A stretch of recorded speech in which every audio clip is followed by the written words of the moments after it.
The point that I'm trying to make, okay, is finance is the most misunderstood thing, right?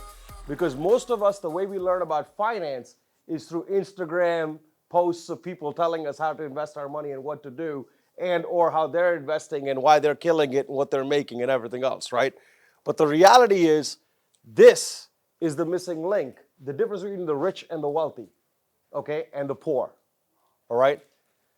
Finance is the missing link. We all understand every other thing. We know what money is. We know what net worth is. We know what assets are. We know what liabilities are. We know all these things, right? If I ask somebody what is finance, they'll say those things, right? They'll say money. Finance is money, or how to make more money. Yeah, but no, it's more about understanding money, right? And what the purpose of money is, and what are you supposed to do with money, right? And more importantly, it's not about, it's funny, everybody thinks they want to make more money, okay? But the reality of life is, money is not real. Do you understand what I'm saying? It's a piece of paper that was made to trade because we wanted to leave the barter system, right? And a lot of people get so caught up with money that they want to keep money or spend money or control money. But money is just a medium to trade to buy other things, right? That's why the best thing banks do is let you keep your money in their accounts, and then they take your money and make money with it, right? You're so afraid of losing money that you literally keep it in the bank, and the reality of life is that is the fastest way you could lose money. Do you guys understand what I mean? Yes. Tell me what do you understand about that? Tell me what you understand about that, JS. What I understand about that is you have to have your money working for you versus of it just sitting around and letting somebody else work your money. Exactly. But more importantly, your money is not just sitting around. At least if your money was sitting around, stable, okay? Like people think, oh, my money's in my bank, it's stable, okay? It's not. What was inflation this year? Yeah, 9%, okay? How much interest did the bank give you for your money when you left it in the bank? 0.01%, 0.1%, right? So what that means is every year you keep money in the bank, you're losing inflation. Because if everything got 9% more expensive and you're only getting 0.01% for your money, what's happening? Your money is losing value every day. Yeah, you can log in and see it, and it feels good, but it's actually going down in value every day, every minute, every hour. Now, when people understand that, their first response is, great, then I'll just spend all my money. But that's not the solution either. You understand what I'm saying? So the reality is, what the hell do you do with money then if you can't spend it and you can't keep it? Invest it, right? And that's the point of finance, okay? If you look at finance, right, and like, all right, by definition, here's what finance is, right? Finance is the study and system of money, investments, and other financial instruments. It's closely linked to the time value of money, which is what I'm explaining to you, right? The time value of money is if your money's sitting in your bank account and it's losing, over time, you won't have any money, right? So if you don't have time value for money to understand what's the value of my money over time, okay, you're going to lose that money. Because what people always look from money is what's the value of money today. But the reality is, it doesn't matter what the value of money is today. It matters what that money is worth over time. Does that make sense?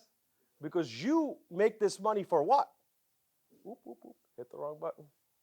Let's take over under how many times I do that today.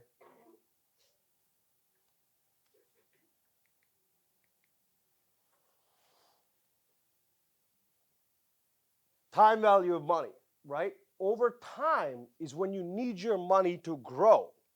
You don't need your money to grow overnight, but over time, look at money as if it's a seed you put into the ground today, and you need it to be a big, strong, healthy tree that could protect you against a lot of things in the next 20, 30 years, right? So that's what money is supposed to do. It's supposed to create more for you over time, and more importantly, it involves, right, interest rates, and it involves the use of credit and debit, investments and securities to finance current projects using future income flows. Pretty clear, right? Everybody got it? Right? So let me explain to you what that means in simple layman terms. What it really means is finance is how to make money using other people's money. Write that down. That is the most important lesson you'll learn today.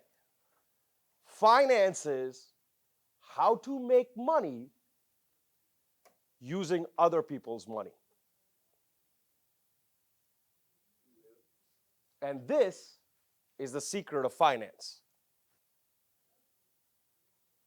Finance isn't about how much you can make and what you can buy with it. Finance is how much can you make and how much can you raise from bank, investors, and everything else. So you have to put the least amount of money for you to buy shit while putting the onus back on them. You understand that? And this is where everybody fails. The poor are always saying, I want to make a lot of money so I could start a business one day. Okay?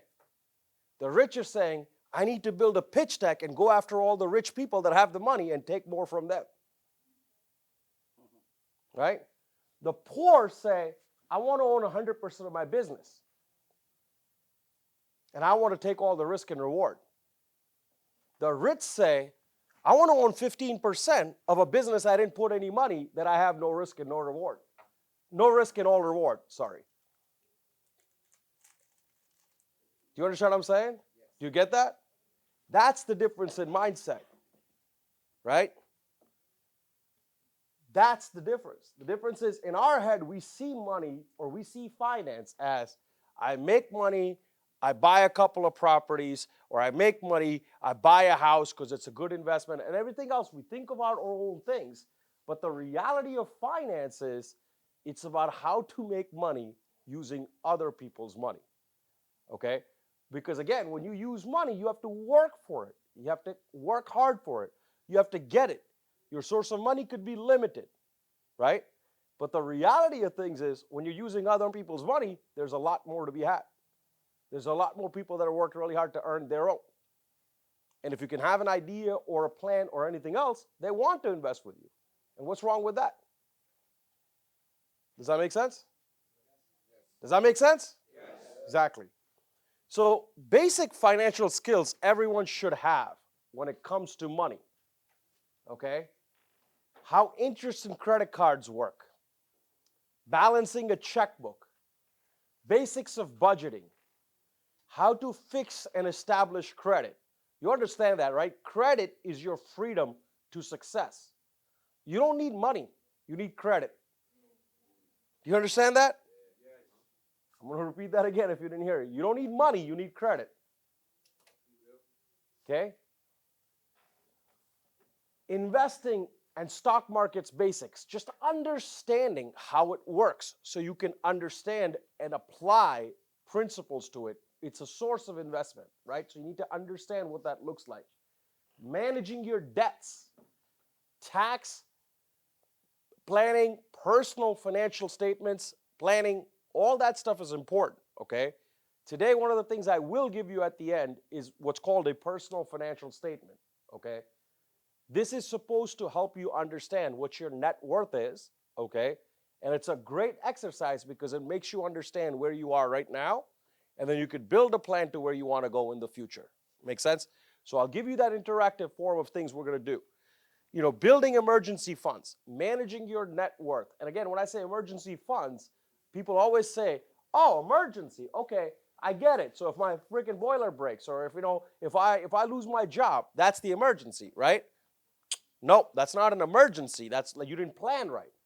To me, emergency is oh shit, I came across this huge opportunity and I need money to put that into this thing so I can buy that business before anybody else can come in and take it. That's an emergency. I need some fucking cash because I can't get to wait to go to the bank and finance this business over 90 to 180 days. I need that emergency fund so I can buy that business and then I'll finance it later. Right? That's an emergency fund. You understand what I'm saying? People assume emergency fund and they say, oh, in case if my boiler breaks. That's not an emergency. A boiler breaks every fucking 15 years. You have 15 years to plan for it. You know what I'm saying? If it's an emergency, it's because you didn't plan for it. Right? Emergency shouldn't come because it creates from your life. Emergency should come because the world creates an opportunity for you. It's an emergency. Stock market is down. I can dump money into it. Where's my cash I can take out fast and put it in the market right now? Because it's an emergency. I can make fucking 3 times the money right back. That's an emergency. Do you understand that? Yes. So you hear emergency funds from everybody else and you make your own assumption of what that means. And to you that is what? Fixing a problem. Right? But the reality is that's the difference between rich and poor. That's why the rich get richer. Because their emergency funds are made so when the stock market goes down, they dump twice as much into it. Okay? But the poor, they say, oh shit, I lost all my money. Even the market is down. I need that money out now. So I'm going to take it out when it's low. Because I need it to survive right now because there's an emergency. To them, their emergency fund is their 401k. That's not an emergency. That's you not planning right. And now you have to sell something at a low price. When if you just waited a little longer, you would have gotten it all back and then some. So the rich get richer because they're properly stable and established and ready to take advantage of emergencies. Okay, and that's why when the poor will say, you know, the fucking rich get richer, you know, because they got all this extra shit. They do because they worked for it, or the generations before them worked for it. Okay? So great, your story to stay poor could always be, oh, because the rich get richer. Or it could be, how do I get amongst the rich? Right? Rich is an outcome. You know what I'm saying? Rich is not status. If you're born rich, yeah, you're lucky, but somebody before that life worked for it to make that rich become reality. So is your story at the end of the life that you live is going to be you telling your kids, fuck the rich, because you couldn't get there? Or you're going to be rich and tell them, I know the difference between rich and poor. Right? I know that difference. Okay? Rich doesn't drive me. It's not my motivation. But it sure feels fucking good when I drive my Ferrari and it's 80 fucking degrees out. Right? So if it's a choice of between being rich or being poor, I'll choose rich every fucking time. Right? Because with wealth comes experience. With wealth comes knowledge. And the rich are rich not because of the money they have. It's because of the fucking experiences, the risks, and knowledge they've built over time. So if it's a choice for me to be ignorant and blame the rich, or join the rich by growing my mind, my wealth, my mindset, I choose to be rich than poor every time. Does that make sense? Yes. Great. We're going to go over these skills. My goal is to give you knowledge regarding these skills over a course of a 3-session regarding finance. Okay? Today, I'm going to go over more about just high level, which is understanding what some things are that are common myths that we believe in. Okay? And we're going to go break that down. And then we're going to give you homework, which is to build your own personal financial statement. Bring your bank statement next time you come. And we're going to break down and make you understand how to understand these variables and how to take advantage of opportunities as they come your way. Make sense? Yes. Good. So, going the wrong way. Assets versus liabilities.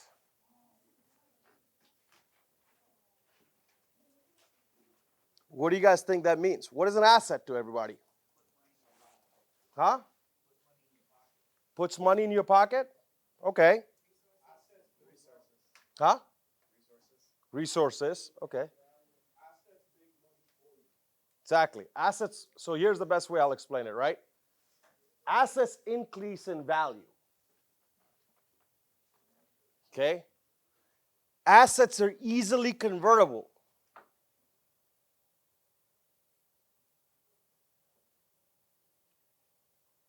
I'm going to say that one again because people don't realize the value of that. Assets are easily convertible.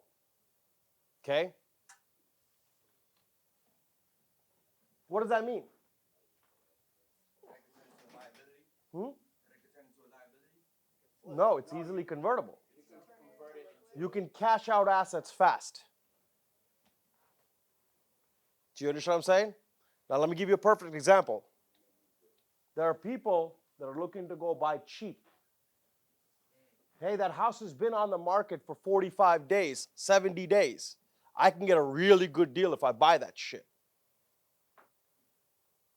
Right? You'll hear that. Oh, I found this fucking opportunity and I bought that shit because it was so awesome. Like it was on the market for a long time and I bought it because it was a great deal. That's the poor mentality. You think that to be the great deal. Do you know what the rich buy? Forget new. They buy property in markets when they know that if it goes for sale, there'll be 20 bids in 3 days. And they're part of that process and they're okay to say, I'll bid higher on that shit because they know if they have to sell it, they could put it back on the market and one day there'll be 20 more bids coming back to them. Do you understand what I'm saying? Now that's an asset. If you bought that house in the hood because you're trying to save money and make sure the cash worked out right, when you lose your job and you need to flip that asset, you're going to sit 6 months on it. Because if you couldn't fucking find somebody else to buy it before you, who's going to buy it after you? Right? So what does that mean now? You have to foreclose on it because you couldn't sell it fast enough to even get the asset that you created and you thought it was an asset. You have no income, but you got to pay to fucking maintain that property. Is that an asset? That's a fucking liability. You understand that? Assets can be easily liquidated. Asset is I take it in and there's value for it and they say, all right, I'll take it right now. Even if it's a few dollars less, I'll take it right now though, right? Because again, the reality is if I have an asset that could be easily liquidated, I can use it as my emergency fund, right? So if I see the stock market go down by 55% and I could sell my house 7% less than what I bought it for, I could go back and put it in the stock market and make twice as much back, right? That's how you manage assets. You take assets, turn them into fucking cash, and put it back into the next spot, right? So the reason about the liquidity of the asset, because that's how you manage moving funds in emergency. That's the value of emergency. When an emergency happens where the fucking market is going up in real estate like crazy, and the stock market is down, I could sell that house for good value and put that money back in the stock market. But instead, what poor do? The poor get scared. They're like, man, I should have bought that house instead of buying Bitcoin. Let me just take all the money out. I'm lost anyways. Might as well, the little I got left, let's take it and buy another 2-family so at least I can break even and make sure I'm okay. Right? Because they're scaring the fucking short term. But if you're growing a tree, it doesn't matter how windy it gets and how many branches that breaks. The tree on its foundation is strong. Do you understand that? So don't let the branches that break off your tree be the reason you fucking cut it down.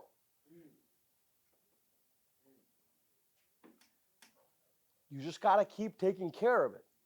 And you got to keep putting into it. Right? If the tree breaks a few branches, the poor cut it down. The rich clean it up and nourish more because it needs more than anything else. Right? That's why in 2008, all the poor lost their stock market value and everything else. And the rich dumped more into it and got 3 times more back by 2020 from the crisis, right? 2008, you could buy 3 families for $100,000. Now they're up to $500,000, right? The poor that weren't made right in sense had stability, lost their houses to foreclosures, and the rich bought them by liquidating their other assets because it was an emergency to invest back in the stock market. I'm sorry, to invest back into the real estate, right? Because it was a real estate boom. If you don't know what happened in 2008, the whole real estate market toppled because it was built on shitty loans, finance, okay? And that's what created a crisis. In that crisis, a lot of people lost a lot of things from value from homes and everything else, okay? Short term, they lost 50% of the value of what their home was worth in many cases. Long term, by 2020, all those houses were worth 5 times more than the value they lost. Right? Finance is about creating stability through leveraging different assets, okay? And knowing that overall you're stable to find success. Does that make sense? Yes. Okay. Assets provide a return on investment over time. Does that make sense? Yes. So again, like you said, right, it could give you income, it could give you, but it should give you a return on investment. If you put $1 in, time value of money should say, you got to at least get more than $10 to $12 out of it back over time, right? So when you put $1 in, what are you going to get back out of it is just as much as anything else. Does that make sense? Yes. Okay, good. And then last but not least, it enables and it gives you the ability to retire. Okay? Now I talked about this yesterday. What is retirement? What is retirement? Yes, but what's retirement? I said this yesterday. Oh, you guys weren't here, so I apologize. Exactly, there you go. Retirement is when you work because you choose to work, not because you have to work. You understand what I'm saying? Yes. I'm retired. I work 12 hours a day, but I'm retired. Do you understand what I'm saying? I choose to work 12 hours a day. If today I decided I do not want to work at all, I can re-affect my lifestyle to a point where I can be retired, where I can live without needing more money because my assets are strong enough to make me my lifestyle, to give me what I need to survive. You understand that? Yes. That's retirement. This whole false fallacy of retirement is you sitting on an island drinking margaritas and still struggling your entire life is how the poor stay poor and the rich become rich, right? You're always looking to retire in some time in the future, okay? That's the poor mentality. I will become rich sometime in the future. The rich mentality is, what do I do today to be rich? What do I do today to retire? What do I do today to become self-sufficient? That is a different conversation. The future you wants to save. The today you wants the new Nikes. Right? So if your focus on today is not how do I retire today, there's always going to be new things you can buy today and retirement's tomorrow anyways. Right? That's the reality of life. People make investments in liabilities more than they make investment in assets. That's why they go working their entire life and still stay poor. Right? And this is the reality. If your mentality, if your relationship with money and your own retirement is something in the future, then there's always marketers that will tell you why you should buy their shit today. Right? This is the problem we face. You are being manipulated every day through social media, through billboards, through TV commercials, through everywhere on why and how you need to spend your money today. Listen, you're going to be poor anyways. At least wear a nice pair of Nikes. Right? If you're going to die broke, at least make sure you got new clothes. Listen, you won't be rich, but the shirt will make you feel better. Those are all marketing. I'm not kidding with you, dude. Like, I'm being real. Okay? That's the reality of life. Because at the end of the day, If they don't make you feel shitty about yourself, they cannot make you buy things irrationally. Do you understand what I'm saying? Ration says, I've got 300 shirts in my fucking closet. Why do I need one more? Right? But my emotion says, my ego says, yeah, well, one more can go in because that color is a little different. I don't have that stripe on it. It's the way they make you rationalize your purchasing behaviors, right? So the reality of what I'm saying is you gotta know where a liability and an asset is, and every decision I make, every purchase I make, okay, there are questions I ask. Those are the questions that the rich ask. What am I buying? Is it gonna go up in value or is it gonna go down in value? Do I need it? Right? Everybody says, do I need it? That's not where we stop. We stop with, but can I live without it? Because need is just a new want. If you say you need something, there's no way you can't get it, right? Because I need it. No, you don't need anything. Well, my bed's fucking broken. I need a new one. There's the fucking floor, and you got the fucking sheets already. You don't need it. You have to have it. Right? You can live without it. You wouldn't die if you didn't have a bed. Do you understand? You can't live without it. You can live without it, okay? But you choose not to. So great, go buy that bed. 500, 1,000, 1,500. That goes your fucking money. For what? Well, I don't want a girl to come here and see me sleep on the fucking floor. Well, fuck that girl. Does she have your best interest in mind? If you said to her, I'm sleeping on the floor because I want to fucking buy my first house, and she don't understand that, that's not the right person for you. Do you understand that? Right? And vice versa. Vice versa. That doesn't go one way. That goes both ways, right? We do things so emotionally that it's stopping us from having a rational outcome. Do you understand that? We do things out of our ego. We do things out of our perspective that's not even real. But that's the reality of life, okay? Does anybody know who Jay Shetty is? Okay, anyways. It's one of the things he talks about, okay? It's amazing how we live as people, okay? You know, and this is a statement. It says, I am not who I think I am. I am not what you think I am.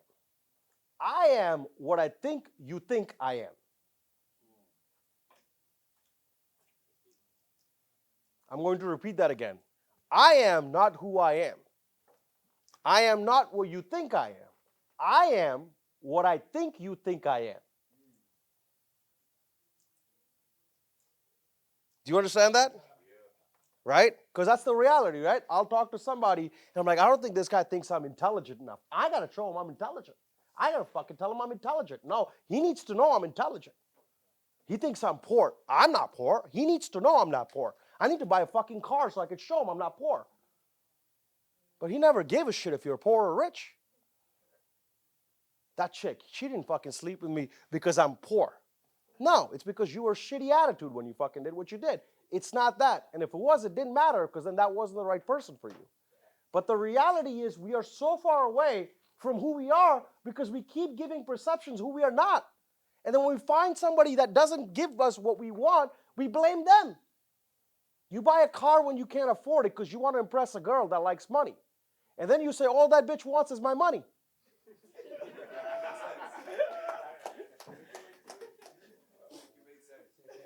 Do you understand what I'm saying? Being real. I'm being real. But if you were on that ground and she was willing to sleep on the ground with you, you know she's not there for your money. So who told her money should be the value prop? You did.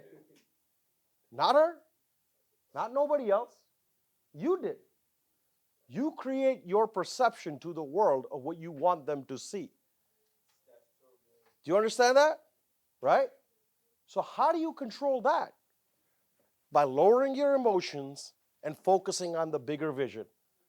The bigger vision is what? Retirement. right? I'd rather retire and sleep on that fucking floor than be committed to being a fucking slave for the rest of my life. Do you understand that? This is a new form of slavery. Do you understand that? This is why schools don't teach them to you. Because the more you stay stupid, the better they can take advantage of you.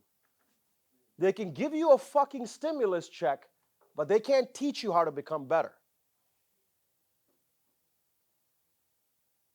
They're basically doing you a favor by looking at you as a fucking beggar, right? But that's not what you need. You don't need their fucking money. You need their knowledge. Do you understand that? And they're willing to give you their money, not their knowledge. And that's the difference between rich and poor.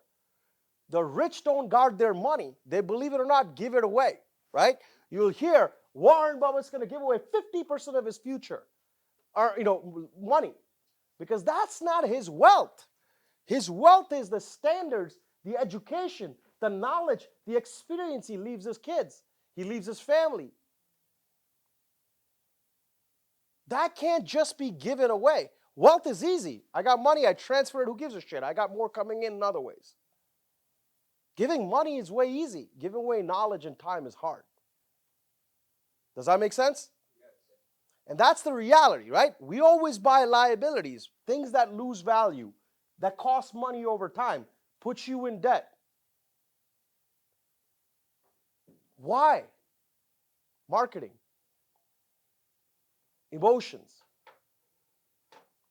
irrational behavior. That's why we are where we are.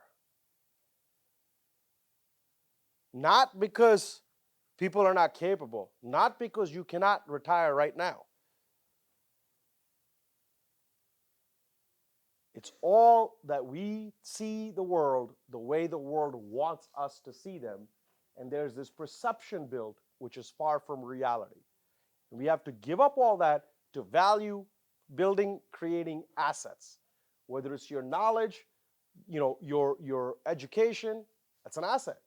If you grow your strength and spend $5,000 doing it, you should get a job that pays you $10,000 a year more. That's building assets.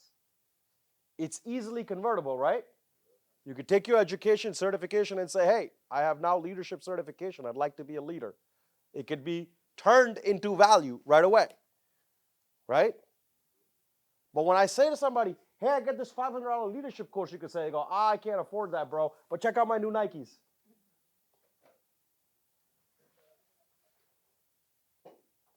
Hey, I'm going to a seminar. It's going to be $1,100. It's about self-help, self-growth, self-preservation. It's going to teach you how to take deep breaths, get out. Dude, I don't believe in all that shit.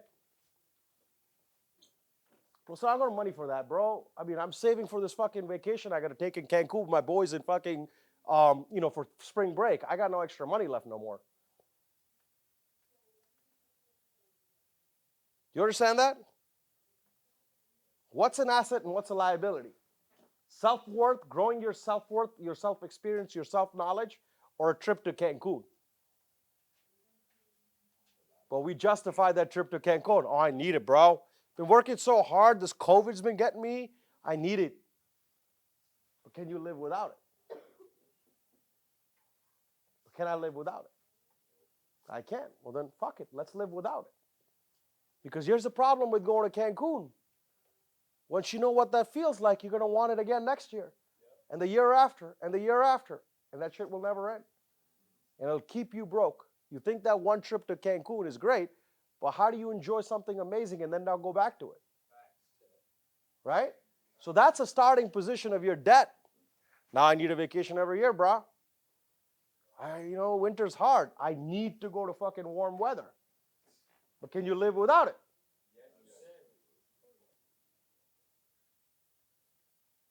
Do you understand what I'm saying? I am where I am because of those decisions I made. Right? There was a time in my life where I would have shoes literally like so broken in the bottom that in the rain my socks would get wet because the sole was so worn that the water would come through and make my socks wet. And I was like, but it looks good from the top. I don't need a new one. Nobody knows it's wet. I can live with a little warm wetness. It's not a big deal. That was my life. People would be like, don't you got at least a black and a brown pair, bro? You wearing black with brown shit. I'm like, I got shoes. I'm happy. Right? Again, the sacrifices you make early will give you benefits for the rest of your life. Do you understand that? When I kept that shoe broken for the first 10 years of my life, I could buy any fucking shoe anywhere without ever worrying about money again. When I had the same 5 shirts I wore for the first 4 years of my life, I could buy 100 shirts if I want, and it doesn't affect my lifestyle no more.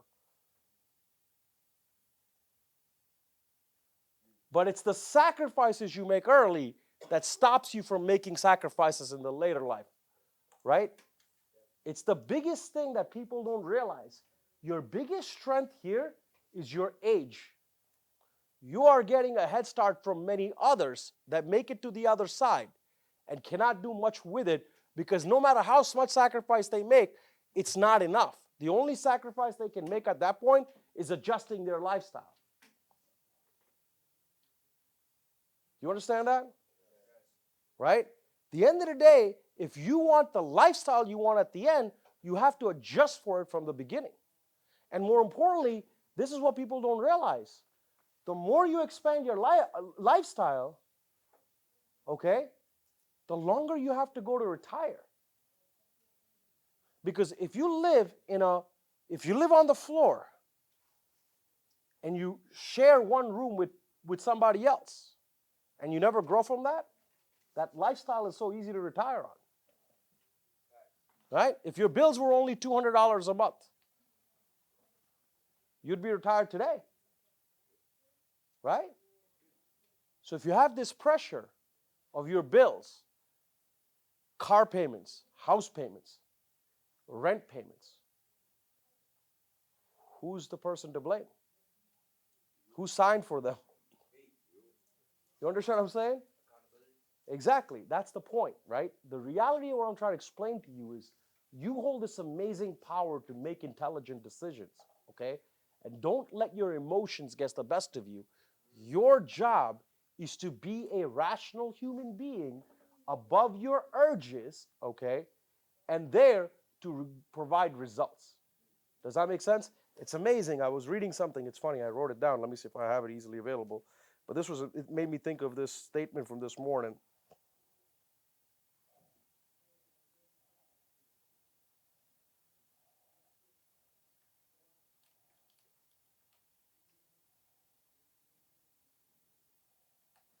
Amazing. So I'm going to repeat this. Everybody ready? Poverty does not come from diminishing wealth, but by multiplying desires. Poverty does not come from diminishing wealth, as in you're not poor because you keep losing the wealth you have. You're poor because you keep multiplying your desires. You understand that? I'm sorry? Exactly, right? As your desires grow, all desires cost money. Most desires, I guess, not all, right? But the reality is what? As that grows, your needs grow. Need, which is really what? Your wants, right? But if you went through the can you live without it factor, you'd become wealthy. Because you're not just boosting your desires, you're boosting your value, okay? And for me to get where I was in that same chair you were, making 3, 4, 5, 6, 700 a week when I started. But the difference was I knew that 20% of my money was not mine, it was my future self. And no matter how much money I made, I always put away 20% of my money to say that's my retirement me. You understand that? And I never steal from my own future. Because then I'm the biggest asshole. But when you make that mindset, relationship with money, right? It's the 80-20 rule, okay?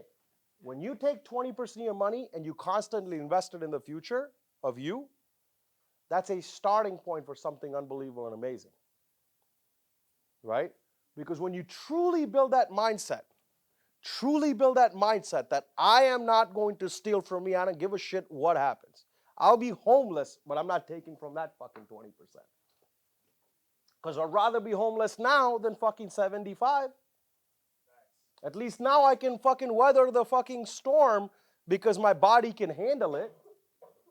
I'd rather sleep on the floor now than be homeless in 75. Right? Because I'm fucking ready. God's given me the strength. Right?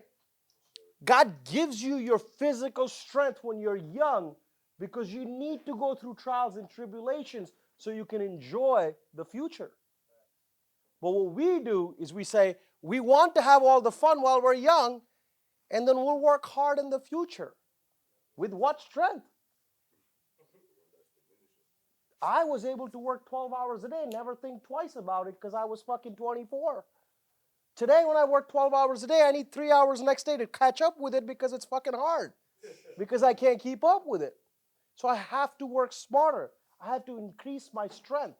I have to increase my capability, my abilities, right? So I can accomplish what I needed to accomplish when I was young in more time, in less time as I grow old. But I have to build my skill sets when I'm young so I can take advantage of them as I grow old. All stories start with this old wise man. Why do they never say this young wise child? Have you ever heard stories that started, this young wise child, as he was born, he was so intelligent? Besides Benjamin Button, right? Why is that? Because in order for you to grow wise, you have to live life.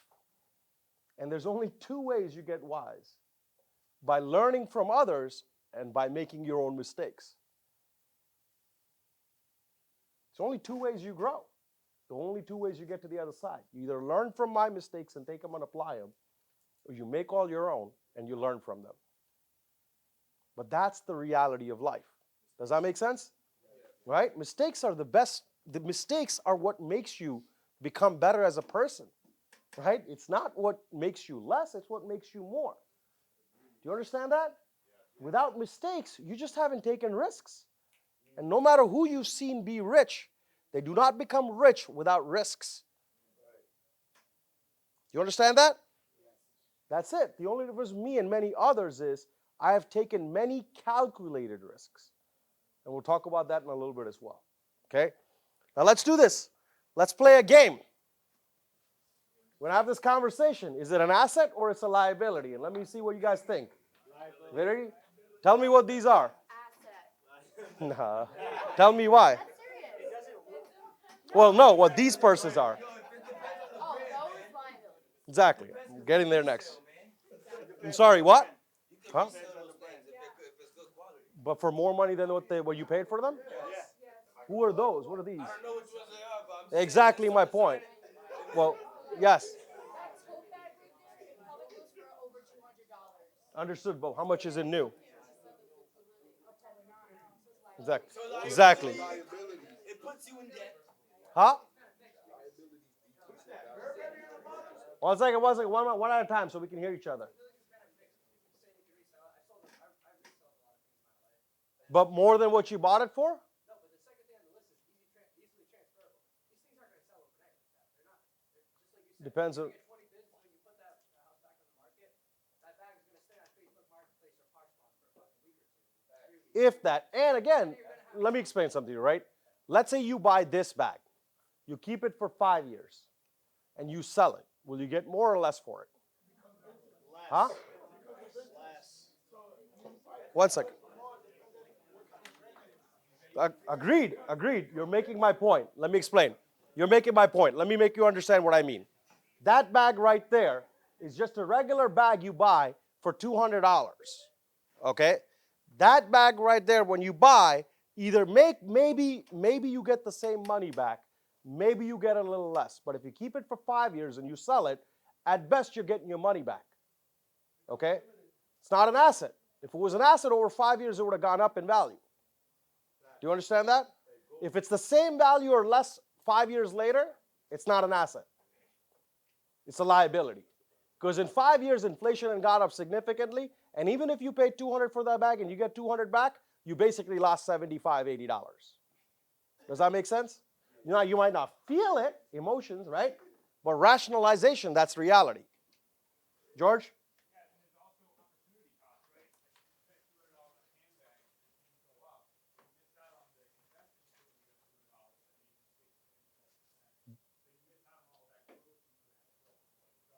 Exactly, right? That $200 was $200 that could have been in your emergency fund to do something fucking amazing with it instead of just one more bag because it's yellow and you didn't have it. You understand what I'm saying? Right? Now let's take a look at this. Oop, oop. Now, is that an asset or a liability? Why is that an asset? Because I'm gonna keep it and then give it to my kids, and then they're gonna have it, and it creates value. Like, think about it. If you have if your grandmother has a Chanel or a mink coat or whatever other thing you want to talk about, and she preserved it properly and kept it in a room temperature controlled room and in the dust bag, and then your grandkids have it, it's gonna be worth 5 times what you bought it for. You can buy that Chanel bag for $1,800. My grandkids get it, and it's gonna be at least 8. I feel like the only like thing is that it's quality, right? But I can get another bag that's just as quality for like one sixth of the price. Did you hear what he said? He could get the same bag in another quality for 1/6 of the price. Okay? Now let me explain why. So can I say something to you? Like money doesn't. Can I say something to you? Yeah. This is an asset. It's an asset. Do you know why? No. I'll tell you why. Because again, collectible. Do you understand what I'm saying? You pay, this bag goes for $5,000, $5,000, $500. Okay? But here's the difference. Okay? Chanel raises their rates every year for their bags. This bag that was $5,300 a year ago, Chanel just raised it to $5,800 this year. 9.4% increase than what the value of the bag was. What's inflation? 5, 7, 8%. If you go over time, it's about 4%, 5%, right? This year is really bad. They're trying to bring it down to 2%, right? But the average inflation where a country could survive is 3 to 4%. So if this is 9%, it's giving you a higher return than what you paid for it. Because if the bags go high in price, all the other bags are worth more with it. Absolutely. It's an asset. You got to protect your asset. If you buy a house and you fucking, trash it, of course it's not going to be worth as much as you paid for it. That's maintenance of your asset. But you got to know, but that's my point. People that buy that, they do maintain it, right? Or they fuck it off because they're like, I have so much money, it's not an asset for me. I don't give a shit if I ruin it because it's not where I need to survive. So if it's designer, it's assets. Not all. The first slide, I thought it was like a bunch of bags. I was guessing it was like Gucci or something. Some I don't know about. They were all just generic bags. I just But thought even it was Gucci, like designer bags is right there. Gucci's not designer. I was like, all right, so those. Gucci doesn't go up in value. Gucci doesn't increase their prices every year. Gucci doesn't do those things. What's the designers that do that? Chanel, Chanel, Birkin bags are about 50 grand, 80 grand to buy. Okay? But here's the point. A Birkin bag is, do you understand what I'm saying? It's about exclusivity. Do you understand what I'm saying? The poor buy 10 Michael Kors bags. The rich buy 1 Chanel bag. Do you understand that? The poor buy 10 Michael Kors back and they have tons of liabilities with nothing to look forward to it because it's just a dime a dozen. If Michael Kors could find 3 million people to sell their bags, they'll make 3 million of them. You understand what I'm saying? Chanel says we only make 5,000 a year. And if we have 50,000 people to buy them, we just raise the price. They don't diminish their product by making more of it, though it goes down in value. They appreciate their product by creating demand for it and creating more value. Supply and demand, right? So again, when you look at Chanel, it's exclusive. And exclusive always has a high price, right? But if you have Michael Kors, which is for the masses, and there's millions of them in the world, what's the price for it? Huh? Time change, right? When you buy a car and you take it off the lot, okay, how much is it worth? Diminishing by the minute, right? I bought a Ferrari for $300,000, $275. The minute I walked out of there, it was worth $310. Why? Because they only make 500 of them a year, and every fucking couple of months, somebody's crashing one of them. So as that number goes down, and there's only 100 of them left, the one that I have is worth more because they can't find to buy. There's less in the market to buy, so it's worth more. So you're going to look at me and go, you spent $275,000 on a fucking car, you crazy fuck, you're an idiot. But the reality is when I'm done using it for 5 years, I'll still sell it for more than what I paid for it. So is that an asset or a liability? Do you understand that? So how is it that, that's why you'll hear, these fucking rich people have 300 cars. Why the fuck does anybody need 300 cars? Because they're assets. Exactly. Gold is an asset. It appreciates in value, right? So what they're buying isn't 300 fucking Toyotas. You understand what I'm saying? They're buying 300 Ferrari Enzos that are $1 million. But that $1 million Ferrari Enzo today is worth $1.6 million in 5 years from now because there's only one Ferrari Enzo in that category that could be even purchased. Do you understand what I'm saying? Liability and assets. Make sense? Here's what Chanel looks like over the last 10 years, right? What case Hannah was making. If her grandma bought a bag, the same medium classic bag, in 1990, her grandma paid $1,150. But if she goes to sell it in the market right now, it's worth $10,000.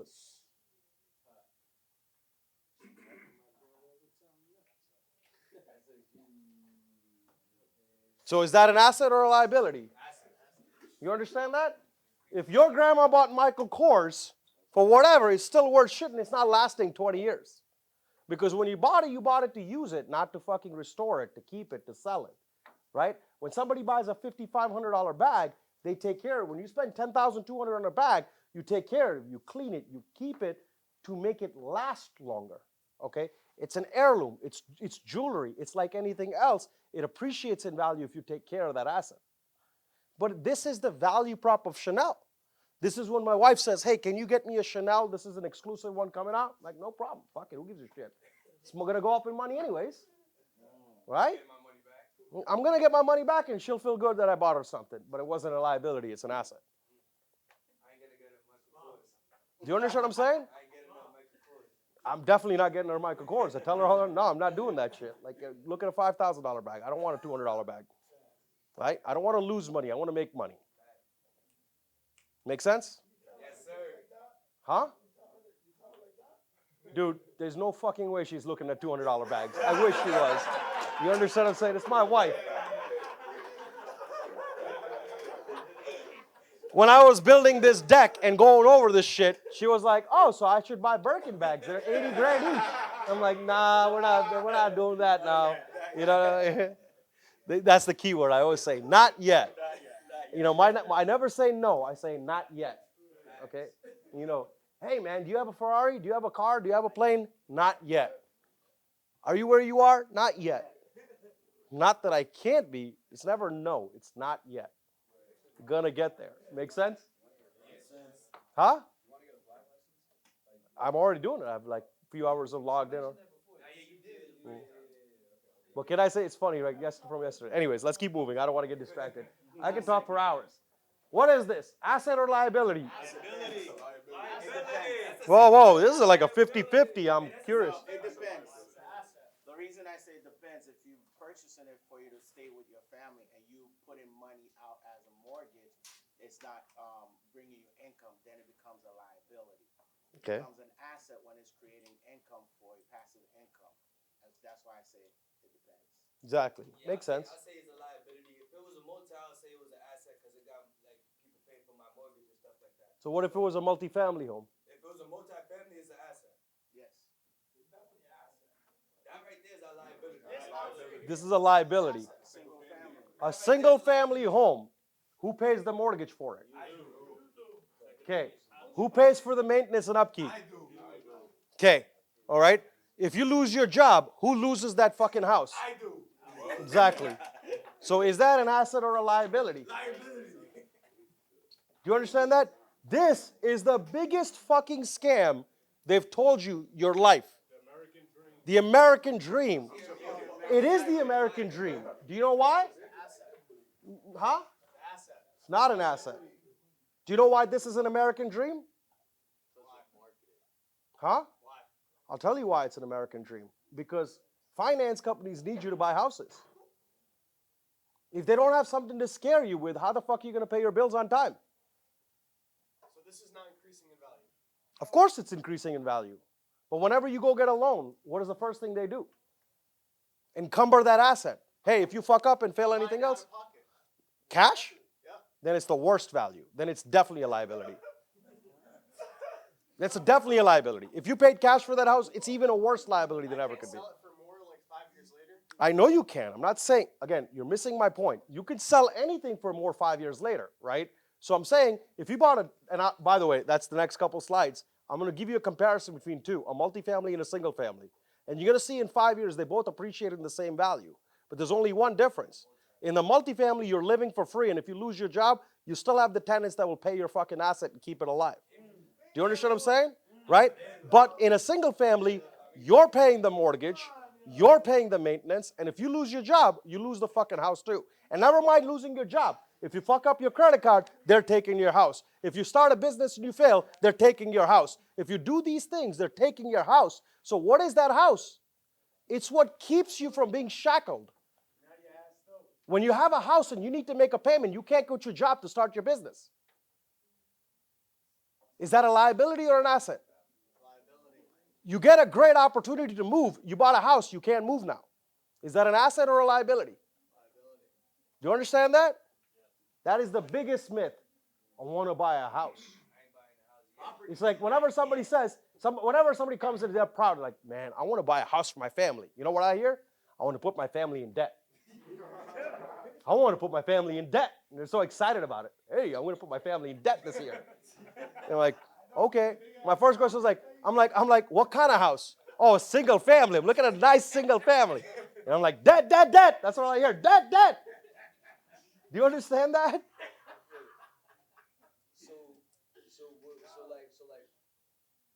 What's the process to get into a single family like the right way? Okay.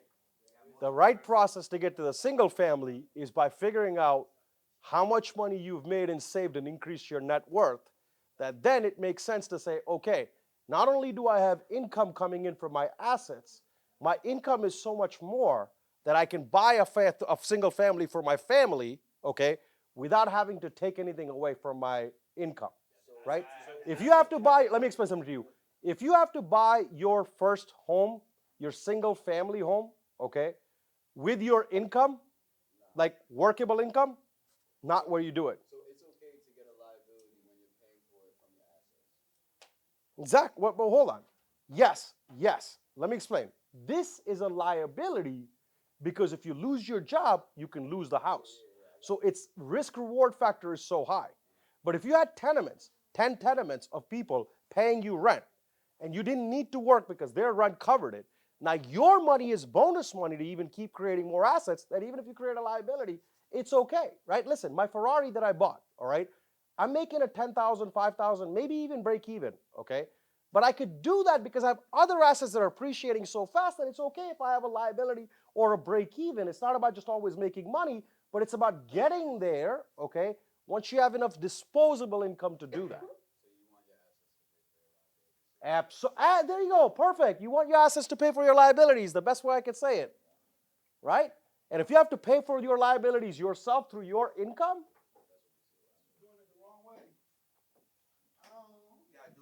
gotta put that in. That's retirement. Do you understand what I'm saying? That's retirement. When your assets can pay your liabilities, you're retired. If you have a mortgage and it's paid by your fucking retirement income, if you have a car and your monthly payment's covered from your fucking multifamily tenants that are paying for it, okay, you're retired. That's retirement. Now you go to work because you want to go to work, not because you have to go to work. You don't fucking tell your boss, hey man, don't fire me, my wife and kids will be homeless. You're like, I don't give a shit if you fire me because I'm already all set. Right? If you get fired and you have this set the right way, you gave yourself 6 months to soul search and figure out who you want to be next because you just got fired and you want to see what the life will look like and you refine yourself through that journey. Okay? If you have this house and you get fired, you're begging and pleading to find a job just because you need it, because you can't live without it, because you got to make sure you make that rent and that fucking bills, and then you find a shitty job and you have to stay there for 5 to 10 years because you got that fucking mortgage to pay. Is that an asset or a liability? You get fired. You're like, you know what? I can look anywhere in the world to get a job, see where my world takes me. You know what? God fired me from this position because he wants me to explore the world. You have a house, you're like, 25-mile radius of Providence, what can I find for work? I own a house, I can't leave this year. Is that an asset or a liability? Do you understand what I'm saying? When you're young and you're growing and you're looking at things and you put yourself in a position that you're stuck because of things, that's the worst thing you could do. You're cuffing yourself before you even get to grow. But they want this handcuff. How the fuck are you going to find people to come work every day for them if they didn't have a house to fucking go back to make them fucking stay where they are? You understand that? Right? This is not the American dream for the people. It's the American dream for the system. Do you understand what I'm saying? It is the American dream. This is the only way they get you to work. It's the only dream they need to stay alive. Otherwise, you won't be fucking no slaves. How do you make slaves without making them addicted to something? They don't control you. You control your own self-regulation. The government can't control you. There's too many of us. So they got you doing everything that they want you to do it without you even knowing. Manipulation. Marketing. Psychology, right?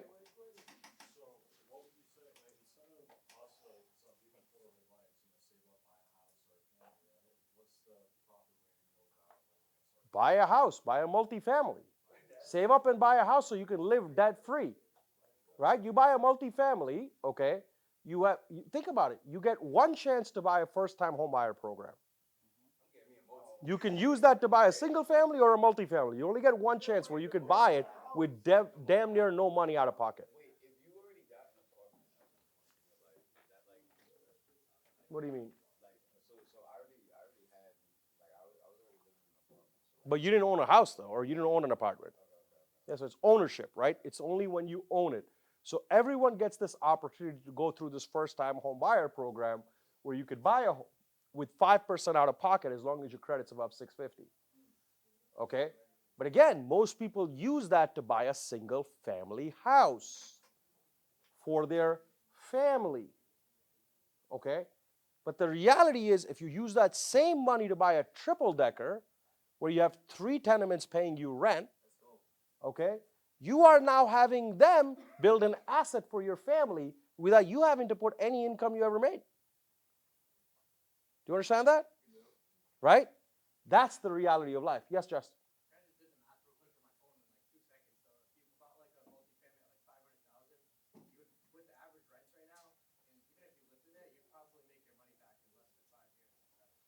Don't give up my thunder. That's the next slide. I don't know if it's on your next slide, but what I was gonna say too, you get approved much easier for a multi-family than you are for a single family because you could put that. Because your income doesn't even come in play because the rent pays for the house. You could buy a bigger multi-family because your income isn't even necessary because the income on the property pays for itself. You understand that? Do you still consider a single-family home a liability if it's under like a trust or an LLC? Well, that's just how you position it. But if it's under a trust and LLC, those people have already built other homes and stuff like that they understand the value. Well, I thought of that question when you said like, hey, if you lose your job or, like they're gonna foreclose on your home. But it doesn't matter, right? Because think about it this way. When I, as a business owner, when I'm putting things in trust and LLC, okay, I'm putting things in trust and LLC to protect against me being sued. You see what I'm saying? If I go to a bank to pick up debt for my business, they make me personal guarantee my house through my LLCs. You know what I'm saying? So that's the problem. No, and I believe it or not, buying a house slows you down from doing other things, and I'll teach you that in a minute.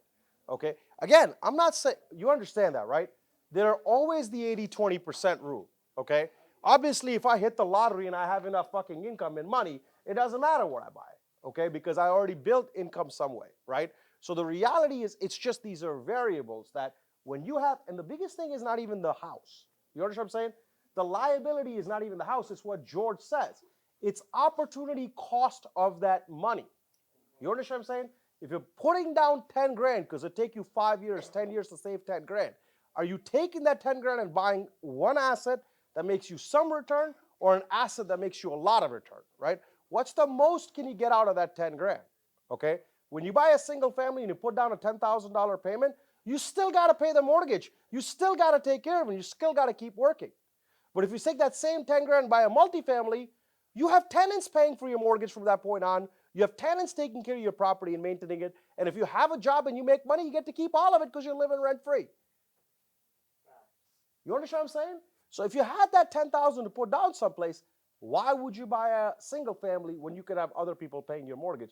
So that 110 grand can make you rent free, or that 110 grand can make your rent go up because now house is paying more than what you paid for it.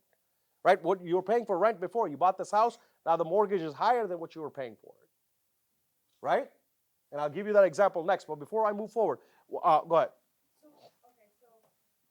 Oh my God, this time fucking flies. Is this the same thing like with there's like a condo duplex with multiple condos, but people own certain condos? That's still a single family, right? It's just a cheaper way to buy a single family. You still pay for the rent for that condo. Duplex. Like say somebody owns the whole. Yeah, then they're making a ton of money. But I don't understand is like how can people own certain parts? Yeah, because then they're just selling their condos off one by one to make the most money, right? But the reality of it is, if you own that one condo and you live in it, who pays the mortgage every month? You do, right? That's condo is no different than a single family. It's the same thing, just a cheaper version of it, right? And again, condos are not bad, but my point is, again, if it's your first-time home buyer program you're going to take advantage of, and you're buying a $200,000 condo or a $500,000 multifamily, you're better off buying a $500,000 multifamily. You see what I'm saying? Because that $500,000 multifamily will output you a bigger return, and it'll be worth more long term. You see what I'm saying? So we'll go into that in a minute because we're running. Asset or liability? Liability, 100% liability. Movados don't go up in price, they go down in price. Okay, let's go. Rolex, what I have in my hand. That's an asset. Tell me why. Because Rolex actually go up in value. Exactly. Why is that? They make a certain amount, and it's also the craftsmanship of it. Demand. Also, this watch is 24 karat gold. So what happens when the value of gold goes up? So does your watch. So does the watch, right? So I bought this watch for 40 grand 3 years ago. No, this one was 2 years ago. 2 years ago. Today it's worth 47 grand in the market with gold prices up and everything up. 40 grand. That's used. Used is worth 7 grand more in 2 years.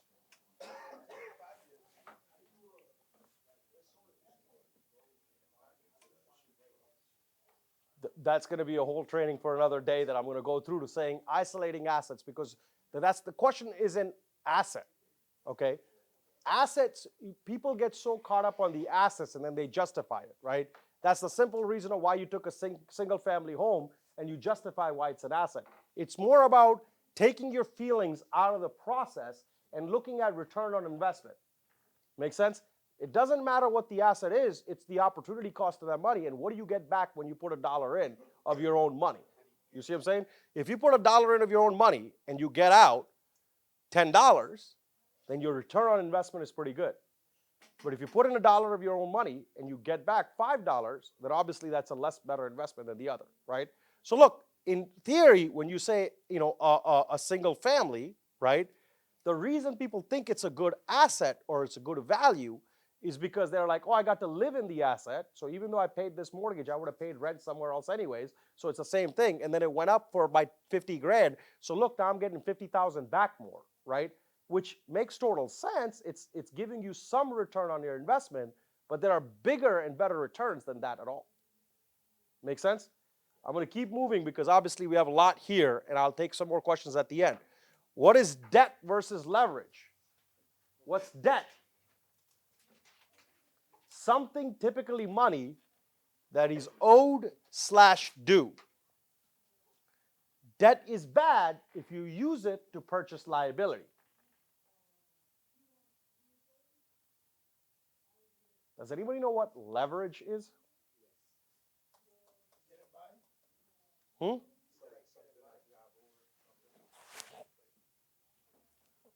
Exactly. Something that you can't buy instead of you actually putting yourself on like in a negative situation. Can you leverage like an asset? Like you can leverage a house.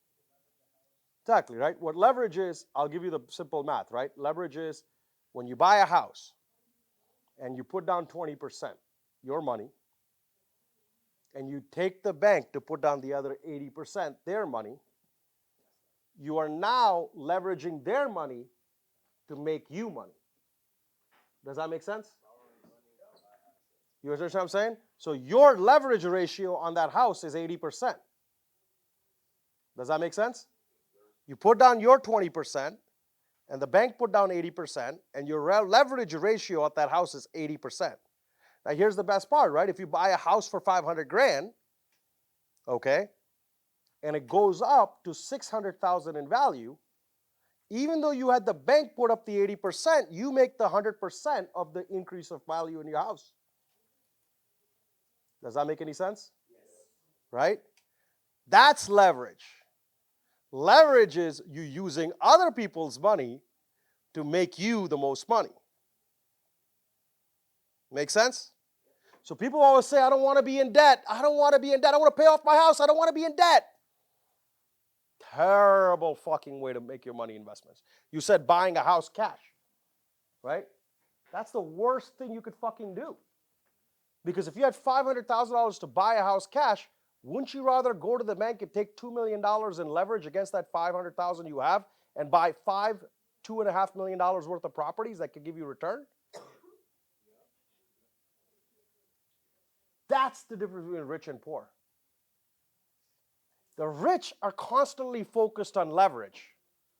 How can I leverage my properties more to buy more properties? Do you understand that? That's leverage. Leverage is debt on your assets. Do you understand that? Leverage is debt on your assets. It's good debt. It's not a bad debt because it's appreciating in value. If you could get the bank to put up 95% and you put down 5% and you get to get 100% benefit from that property increasing in value, isn't that a way better situation than trying to say, you know what, I just want the bank to have 70% leverage because I don't want to over leverage myself. You trying to do the bank a favor? Because at the end of the day, if the house goes in foreclosure, they'll get all their money back with the 70%. But if that house was leveraged 95% and you use that money to buy 4 other houses and one of them goes into foreclosure, who's fucked? The bank, because they're not getting that 95 cents back. Right? You have other houses in other LLCs that are protected if you did it correctly, if you leveraged correctly. You see what I'm saying? So again, leverage isn't bad, debt is. Debt is good when you use it to grow assets, right? Don't say I don't want to be in debt. Say I only want debt to make my fucking net worth go high. Right? Because if you had 5 families and you put down 10% of your own money and they all appreciated by $100,000 each, you have $500,000 more that you just made to your net worth. But if you took that $500,000 and bought one house, cash, and that house goes up to $100,000 in value, you made $100 grand. Make sense?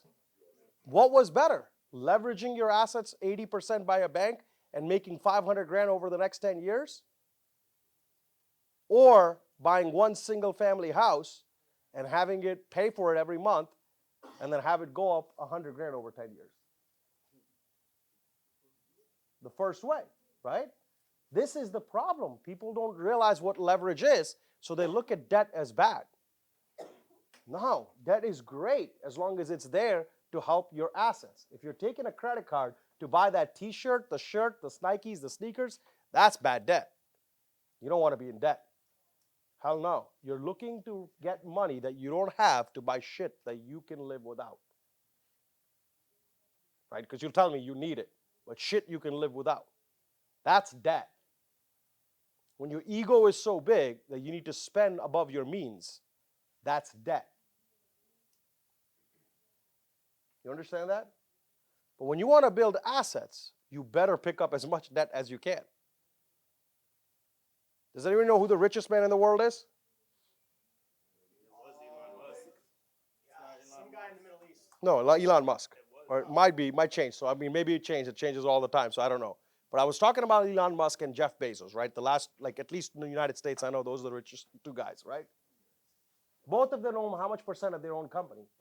Probably 10, 15% if that. 10 and 15%, like literally just that. How are they the richest people in the world when they're in debt 85% of their business to somebody else, if you look at it that way? Because they're leveraged. And when they have a lot of other people invested with them, they got to make sure the company grows, the company wins, the company does well, right? So saying I want to own 100% of my company means you got the 100% of the risk. Does that sound crazy when you actually think about it and talk about it out loud? Of how we perceive, or what are we perceived to think? You understand that? This is the curse and the dream, right? The curse is, I hope our citizens will get smart enough that they all want to live a better life. Because if everybody started buying multifamilies and nobody bought single families, what would happen to the price of single families? Exactly. What would happen with the supply and demand on the multifamilies that the rich are buying to keep renting to y'all because you want to first buy a single family? Way up in price, and they wouldn't be able to buy it. So the American dream is to leave telling you to buy the single families that diminish in value, and when you stay broke, they want you to rent from them in the multifamilies.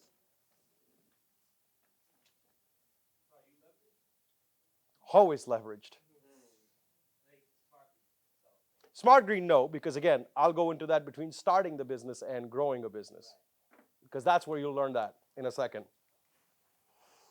Income versus net worth. Let's talk about this real quick, right? What is income? Money received on a regular basis. There's two types of income: active income and passive income, right?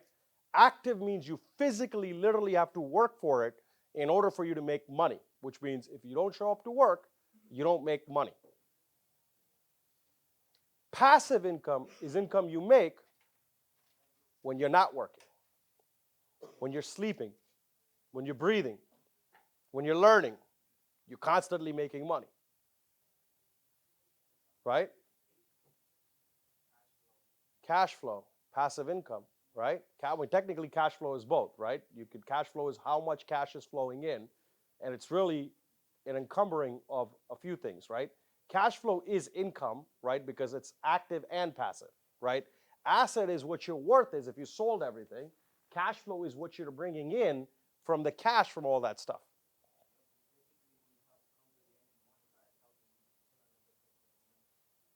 Exactly. Make sense? Need to work for it, right? That's income, and it's not always guaranteed. Income's not always guaranteed. It could fluctuate and change any time, right? You can have a tenant that leaves. Now you need 2 months to fill that spot before it's filled, and then you start getting your passive income coming again. You got a job, you get fired, now you got to find a new job, and you're not making money for 3 months, okay? Income is not guaranteed. Income fluctuates, and you have to be prepared to accept the fluctuation of income. Make sense? Whether it's passive or active. Okay? The other side of it is net worth. And what is net worth? I don't think most people realize.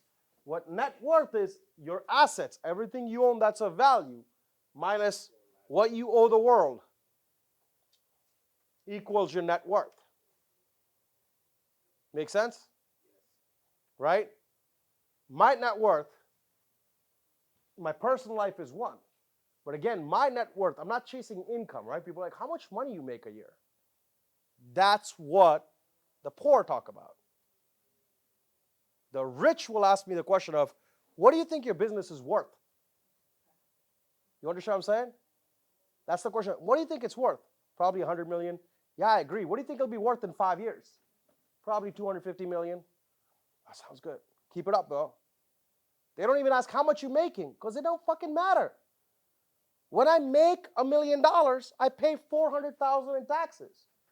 But when I sell a $150 million business, I pay 15% tax on it.